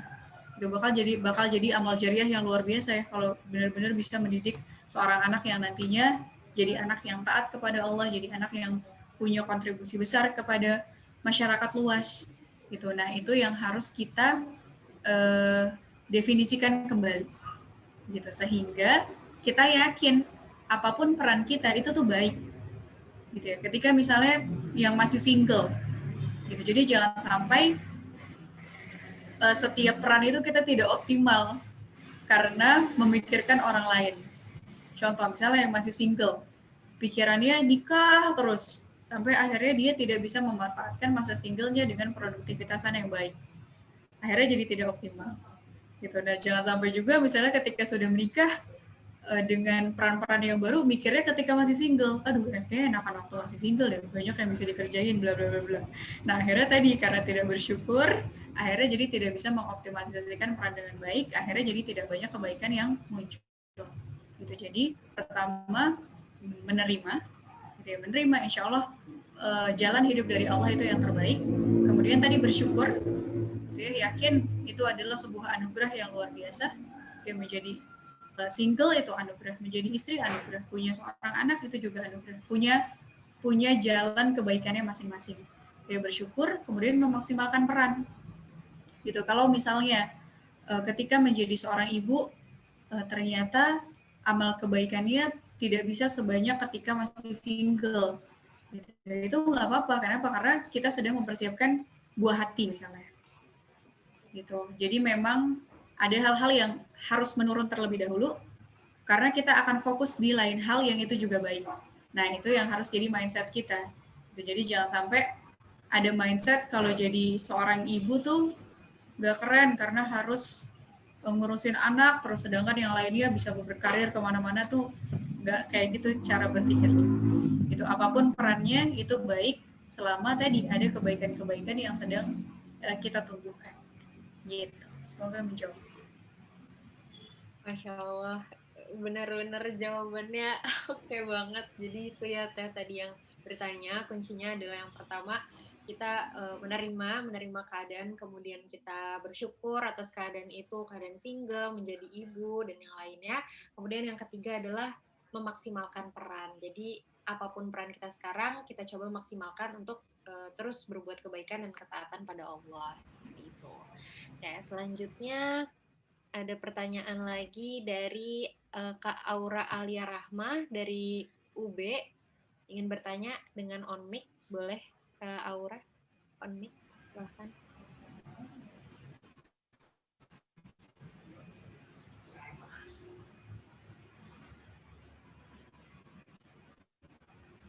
Apakah bisa on mic Kak Aura? Oke, silahkan.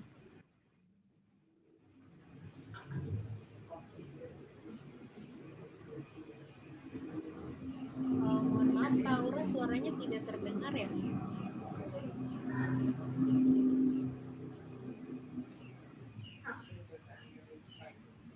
Halo?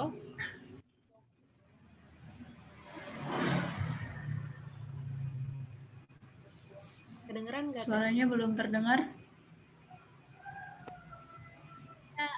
Sudah kedengeran? Ya udah.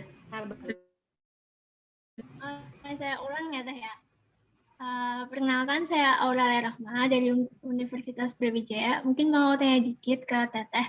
Jadi misalkan nih Teh, kita udah menentukan suatu life plan atau suatu goals dalam hidup kita gitu. Entah itu dalam jangka pendek ataupun dalam jangka panjang gitu. Tapi nggak memungkiri juga, nggak munafik kalau sebenarnya di balik life plan yang udah kita buat itu pasti ada rasa insecure ataupun overthinking. Entah apakah kita bakalan bisa melakukannya atau enggak gitu. Mungkin juga bisa jadi karena dari lingkungan terdekat kita atau misalkan kita cemiwi nih Teh, bukan gimana ya, kayak seorang Fulan gitu teh. Yang kan kita kagumi gitu kan ya teh. Kan sebagai perempuan kalau kita kagum sama orang kan pasti kayak kita nge-stalk gitu kan teh. Ini si Fulan udah deket sama cewek kayak gimana, kayak gimana sih yang dia sukain gitu. Dan ternyata yang kita temukan orang-orang itu, entah yang dalam di lingkungan terdekat kita atau mungkin seseorang yang bisa disebut sebagai rival kita ya teh, karena memperebutkan orang yang sama gitu kan, itu ternyata orang yang keren gitu. Secara akademik dapat, non akademik dapat, agama dapat, keluarga dapat, kayak finansial dapat, kayak ya ampun perfect banget nih orang hidupnya gitu kan teh. Nah, tapi ketika kita curhat tuh, kita menyampaikan keluh kesah kita tentang keinsecurean itu ke orang-orang terdekat kita, justru orang-orang tuh kayak responnya tuh kayak, loh dia aja bisa, kenapa kamu nggak bisa gitu? Berarti kamu nggak bersyukur sama apa yang kamu punya gitu. Padahal sebenarnya kalau dibilang nggak bersyukur itu juga enggak juga gitu. Cuma kita kayak merasa meng-underestimate diri sendiri gitu. Apakah aku emang nggak so-worth itu gitu? Apa aku emang nggak punya kemampuan untuk menjadi seperti dia kayak gitu teh. Nah, kira-kira kalau dari Teteh sendiri, apakah ada tips gitu untuk mengatasi dua permasalahan utama remaja gitu, overthinking dan insecure yang mungkin nggak bakal bisa dipisahkan gitu Teh? Gimana ya Teh? Gitu. Mohon maaf agak curhat dikit ya Teh. Makasih Teh. Insya Allah, ya sama-sama. Ya Bismillah ya. Luar biasa tadi udah bikin life plan. Dia udah mau untuk membuat rencana-rencana kehidupan, itu udah bagus banget gitu. Kalau misalnya tadi rencana-rencana kehidupan kita akan berkaitan dengan siapa kita nantinya akan menikah, itu adalah sesuatu hal yang baik gitu. Kenapa? Karena ketika kita menentukan kriteria dari suami kita kelak, itu kita sedang menentukan bagaimana nanti anak-anak kita kelak.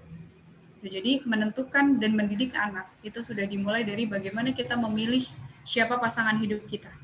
Gitu. Maka memilih pasangan hidup sangat boleh untuk dimasukkan ke dalam life plan. Gitu. Tapi kalau menurut aku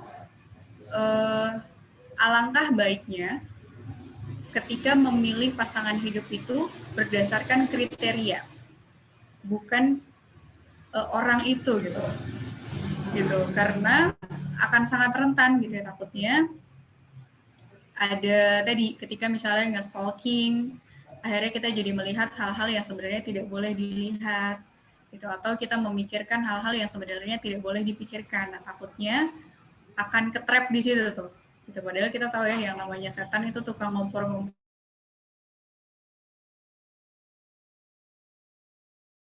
dan seterusnya gitu. Jadi kalau kriteria boleh. Misalnya kita pengen orangnya punya mimpi-mimpi yang besar gitu, atau apapun lah ya, itu kita pikirkan. Nah, baru setelah itu kita memantaskan diri gitu, karena kita pengen Allah pilihkan dengan jodoh yang terbaik gitu. Jadi berbeda ketika kita memantaskan diri karena kita pengen nanti menjalankan peran yang terbaik saat sudah berkeluarga, dengan kita berusaha menjadi baik karena orang lain tadi, karena rival.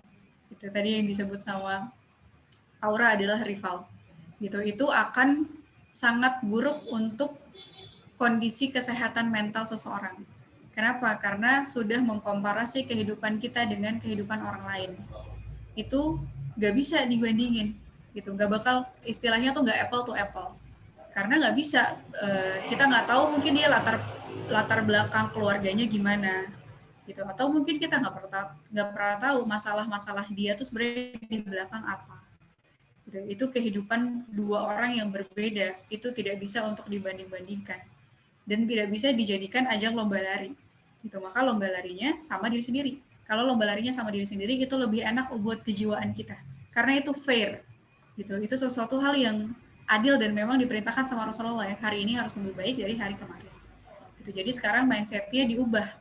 Kita pengen jadi lebih baik dari diri kita sendiri di masa lalu. Gitu. Karena masa depan itu selalu suci.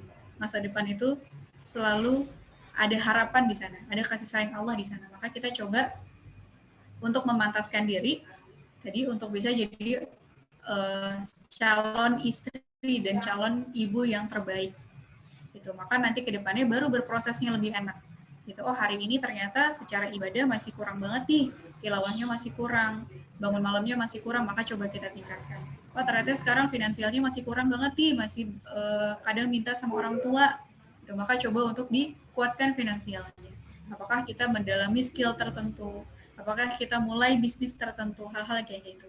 Sampai nantinya insya Allah kalau Allah izinkan gitu ya, kita mengalami perbaikan kualitas, nanti akan dipertemukan lagi dengan orang yang satu frekuensi.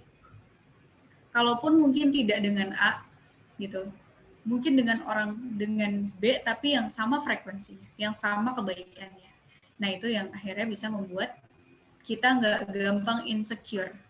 Karena tadi berlombanya sama diri sendiri, kemudian kita yakin kita melakukan perbaikan diri karena Allah, bukan karena orang lain. Gitu. Karena Allah, kita yakin ada apresiasinya dari Allah. Kita yakin Allah akan mudahkan jalannya. Karena Allah itu responsif banget sama orang yang berusaha mengejar hidayah. Gitu. Ada kemauan dikit aja, itu tuh Allah pasti bakal ngebukain pintu hidayahnya tuh besar. Gitu ya. Kalau dalam hadis, kalau kita mendekat kepada Allah dengan berjalan, Allah itu mendekat kepada kita dengan berlari. Itu insya Allah yang akhirnya membuat kita tidak insecure dalam menjalani mimpi-mimpi kita. Gitu, semoga menjawab ya. Baik, semoga menjawab ya Kak Aura Alia Rahmah. Kita beralih ke pertanyaan selanjutnya ya, Kak Anissa dari FK UPN VJ. Di awal tadi Teteh bilang kalau kita harus menjadikan akhirat sebagai tujuan dan dunia sebagai sarana. Bagaimana menurut Teteh membuat meyakinkan orang tua yang terlalu fokus ke akhirat sedangkan menyepelekan keberadaan dan hal-hal yang harus kita penuhi di dunia seperti passion dan sarana? Makasih banyak Teh Konit. Ya, Masya Allah. Ketika seimbang dan ketika kita bisa memberikan banyak kebaikan untuk orang tua kita, itu insya Allah tidak menjadi masalah.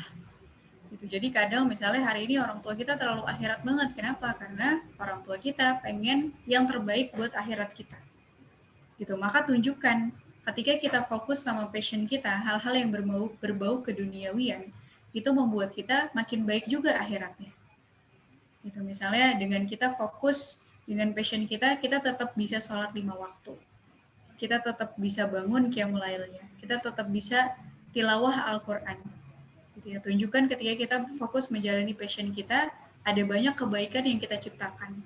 Ada banyak orang yang akhirnya bisa mendapatkan manfaat. Nah itu yang nantinya akan kita tunjukkan sama orang tua kita.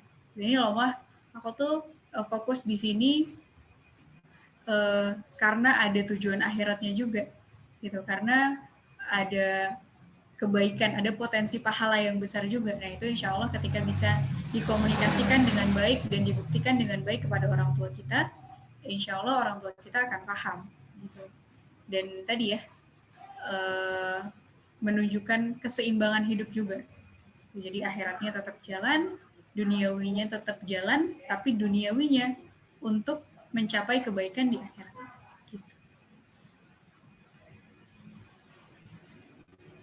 Ada tanggapan lagi sepertinya, berarti action dan bukti kan ya Teh? Iya, action, bukti sama komunikasi. Action, bukti dan komunikasi Kak Anissa. Oke, semoga menjawab ya. Kemudian selanjutnya kita beralih nih, ada pertanyaan satu lagi dari Nadia Fauzana dari UPN VJ juga. Assalamualaikum Teh, saya izin bertanya sebagaimana yang sudah dijelaskan bahwa kita perlu mengutamakan akhirat terlebih dahulu. Hal ini sejalan dengan statement yang menyatakan kejarlah akhirat, maka dunia akan mengikuti. Sedangkan sahabat Rasulullah yang hanya berdiam di masjid saja juga tidak diperbolehkan. Pertanyaan saya, apakah statement tersebut sesuai dengan yang Allah ajarkan sehingga dunia akan mengikuti ketika mengejar akhirat? Terima kasih Teh. Ya, sesuai. Ini salah satu konsep tawazun yang tadi ya. Jadi Rasulullah itu menegur ketika ada seorang sahabatnya yang kerjaannya di masjid sholat terus. Kemudian buat makan, buat apa-apa, itu ada orang yang ngurusin dia.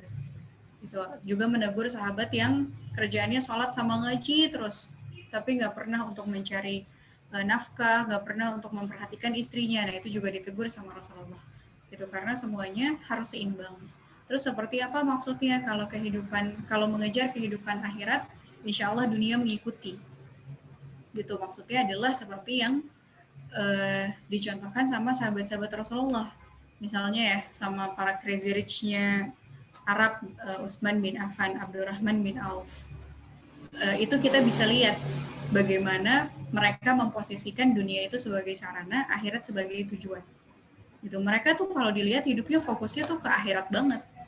Gitu ya, berjihad, kemudian berdakwah, membantu Rasulullah, kemudian infaknya juga gede, tapi tidak juga mengabaikan kehidupan dunianya. Jadi ini lebih ke porsi. Porsi untuk dunianya ada, mereka juga tetap berbisnis, mereka juga tetap berdagang, tapi tujuan dagangnya, tujuan bisnisnya adalah tadi, ketika mereka bisa punya kemampuan finansial, dengan finansialnya itulah mereka berdakwah, dengan finansial itulah mereka bisa bersedekah. Dan Masya Allah, Allah bukakan pintu rezekinya luar biasa besar.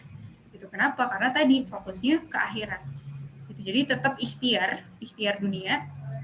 Dan kita yakin tadi ya di Quran Surat Muhammad ayat 7, kalau kita menolong agama Allah, maka Allah akan menolong kita. Gitu. Ini yang dimaksudkan dengan kalau kita mengejar akhirat, dunia mengikuti. Gitu. Karena kita tuh sebagai seorang muslim, kita kenal sama yang namanya konsep keberkahan. Keberkahan waktu, keberkahan harta, keberkahan rezeki. Bisa jadi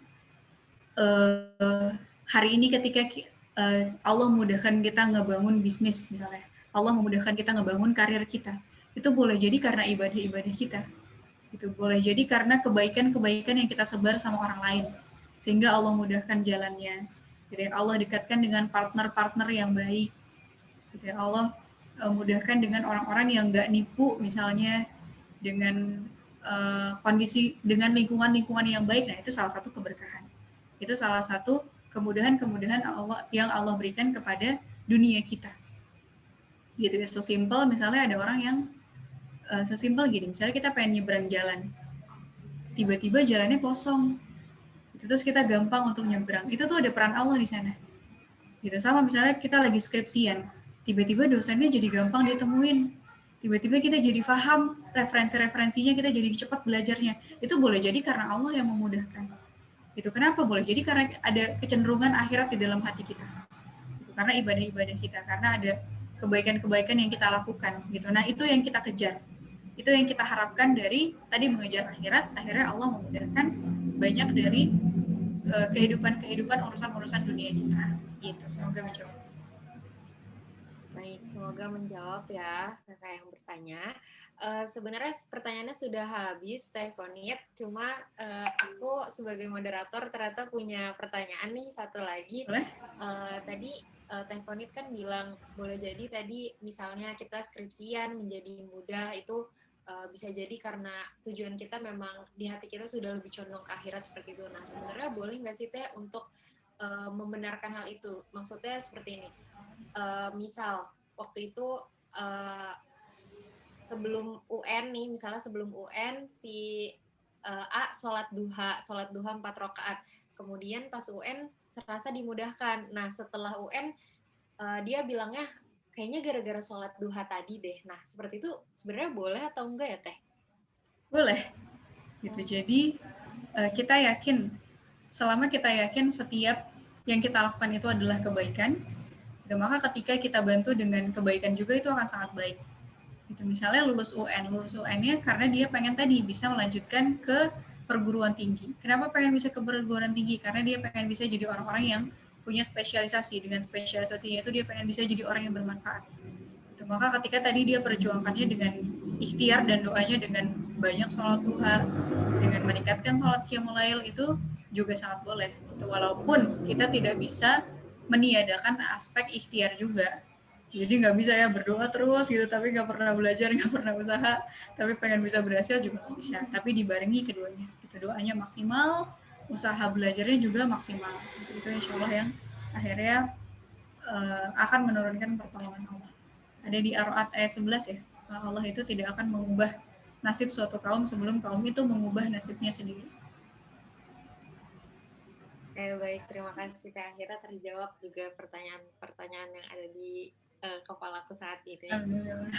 Nah, di sini juga tadi teman-teman sudah terjawab semua ya, insya Allah pertanyaannya. Tadi juga materinya sudah sangat lengkap, sudah sangat oke, sudah sungguh sangat bermanfaat. Nah, mungkin karena kita sudah di penghujung acara, boleh Teh Konit untuk menyampaikan closing statement-nya terakhir.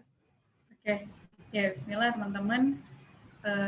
Percayalah hari ini ketika kita Allah izinkan masih bisa bernafas, masih bisa berdetak jantung kita sampai hari ini, ya maka ada tugas-tugas besar yang sedang kita emban. Ya, percayalah manusia itu punya peran yang luar biasa, tadi ya beribadah dan orang-orang yang akan mengatur dunia. Maka tidak mungkin Allah itu memberikan peran-peran yang besar tanpa pundak-pundak yang kuat, tanpa potensi-potensi yang besar juga. Itu. Nah, tugas kita adalah memaksimalkan potensi itu. Tugas kita adalah menciptakan banyak kebaikan-kebaikan tadi, sehingga kita bisa benar-benar menjalankan peran-peran terbaik kita di dunia. Gitu ya, percayalah setiap orang punya potensi terbaiknya, setiap orang punya peran terbaiknya, tugas kita menemukan, mengasah potensi itu, kemudian hiduplah dengan sebaik-baiknya. Gitu ya, hiduplah dengan berlelah-lelah, dengan mengerahkan seluruh kemampuan kita, sehingga nanti kita dimatikan Allah dengan kondisi yang terbaik, insya Allah. Insya Allah. Closing statement-nya aja bikin kita semua geleng-geleng. Tadi MC-nya juga Teh Firsya sampai, wah, oke banget nih. Oke, terima kasih banyak Teh Konit atas waktunya yang telah diberikan, atas materinya yang sangat bermanfaat. Mungkin untuk sesi selanjutnya kita bisa pemberian sertifikat ya. Untuk teman-teman panitia, boleh di-share screen sertifikatnya. Baik. Untuk teman-teman dokumentasi, boleh diaba-abakan. Oke, dalam hitungan ketiga ya. 1, 2, 3. Sekali lagi, 1, 2, 3.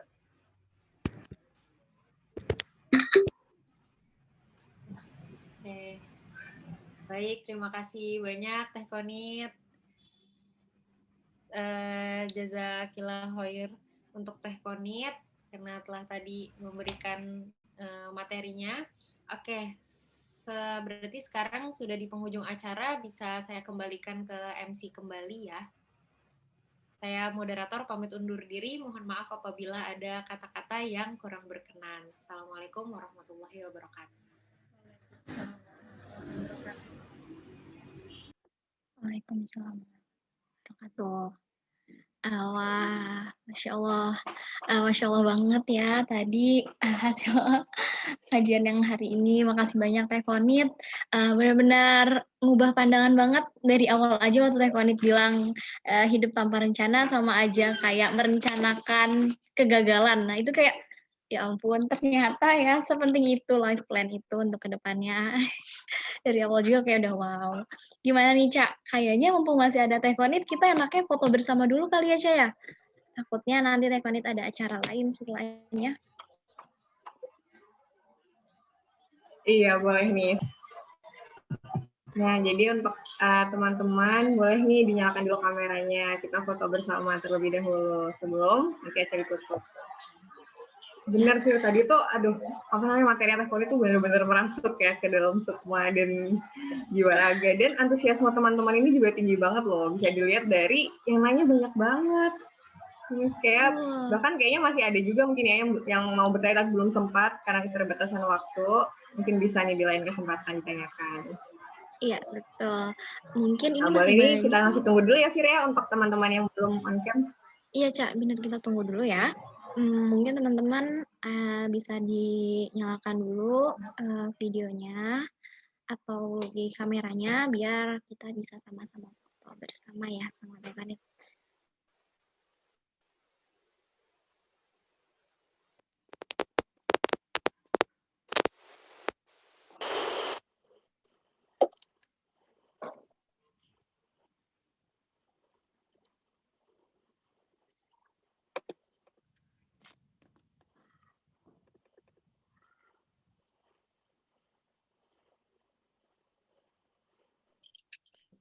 Mungkin udah semua ya yang on cam-nya. Oke. Yang lainnya mungkin ada yang berhalangan.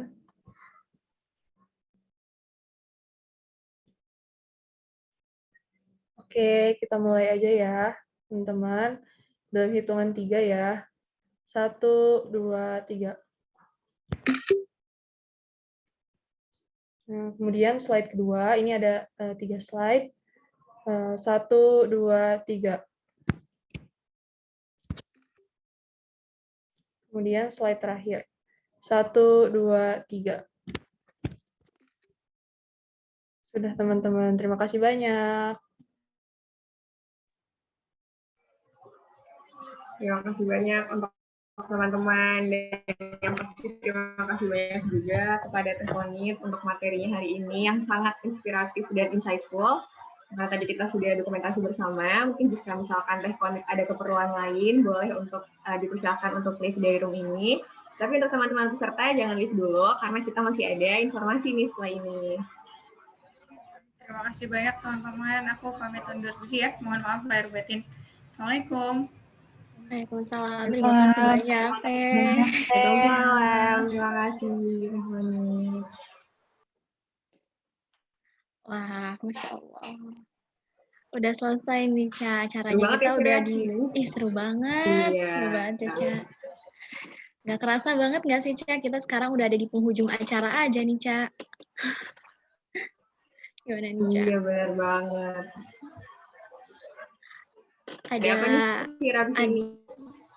Ada yang harus kita ingetin dulu nih, Ca, ke teman-teman. Apa nih, Ca, yang harus kita ingetin? Pertama.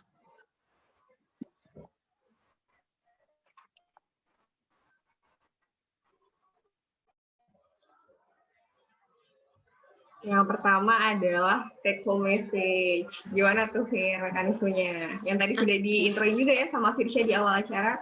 Ya, betul banget, Ca.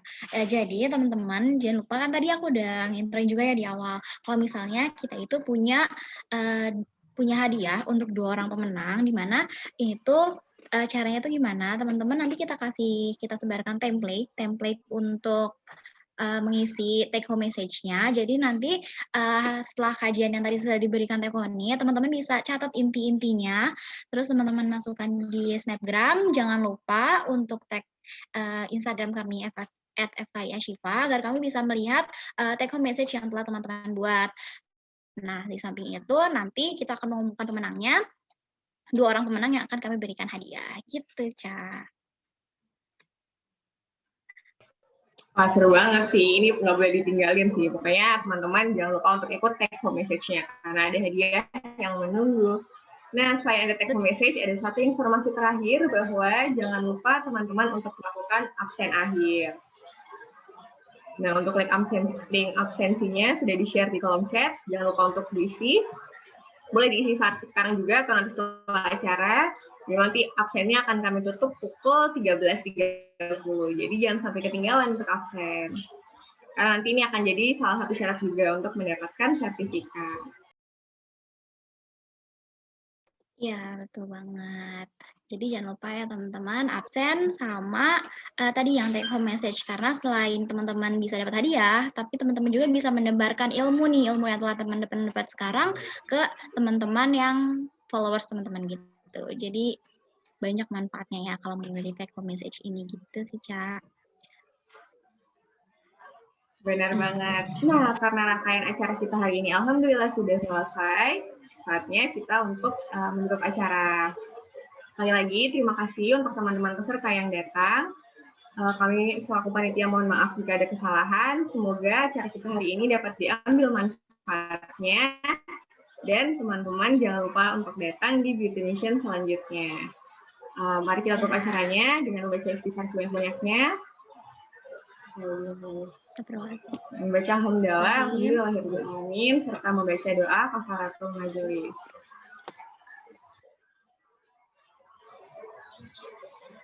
Teman-teman, di sini saya Sarah Salsabila. Dan saya Firsya Nova Renata dan segenap panitia dari Beauty Mission 2. Kami izin pamit undur diri dan memohon maaf apabila banyak kesalahan atau kekurangan dari acara hari ini. Sampai jumpa di Beauty Mission 3 semuanya. Assalamualaikum warahmatullahi wabarakatuh. Terima kasih semuanya. Waalaikumsalam. Panitia. Jangan lupa untuk absen. Terima kasih semuanya.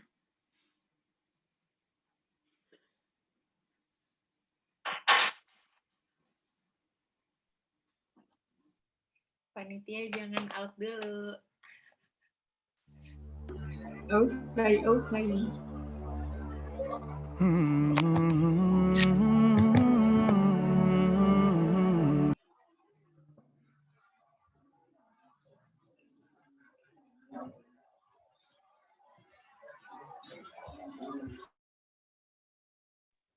Nggak apa-apa, tadi nyalain aja lagunya.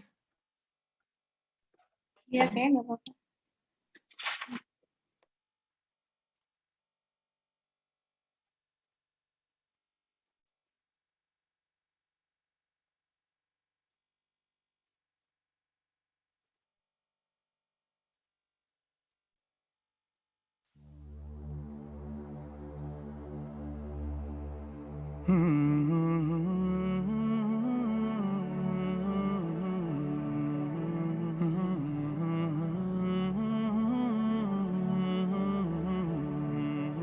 Maulaya sholli wa sallim daiman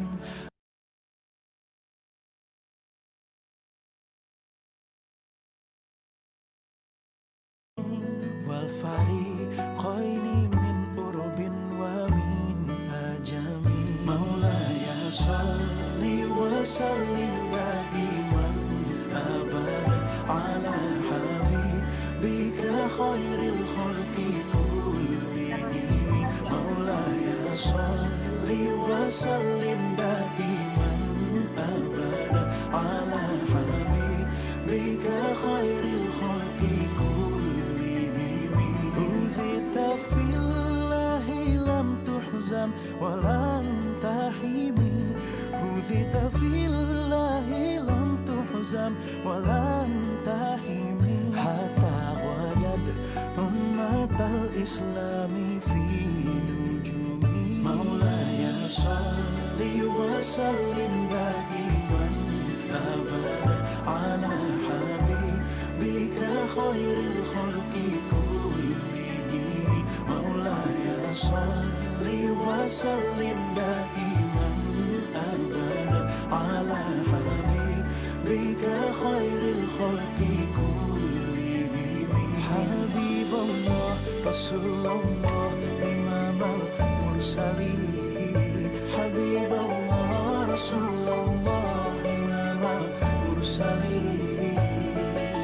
Sarata min haramin laylan ila haramin, kama sara badru fi tajin min al-fulamin. Sarata min haramin laylan ila haramin, kama sara badru fi wabita qailan tamanzilatan wabita qailan tamanzilatan min qamikau sayyidal tudruk. Udah nih guys, bisa panitia dong. Udah ya, ini recordnya aku matiin aja ya. Oke.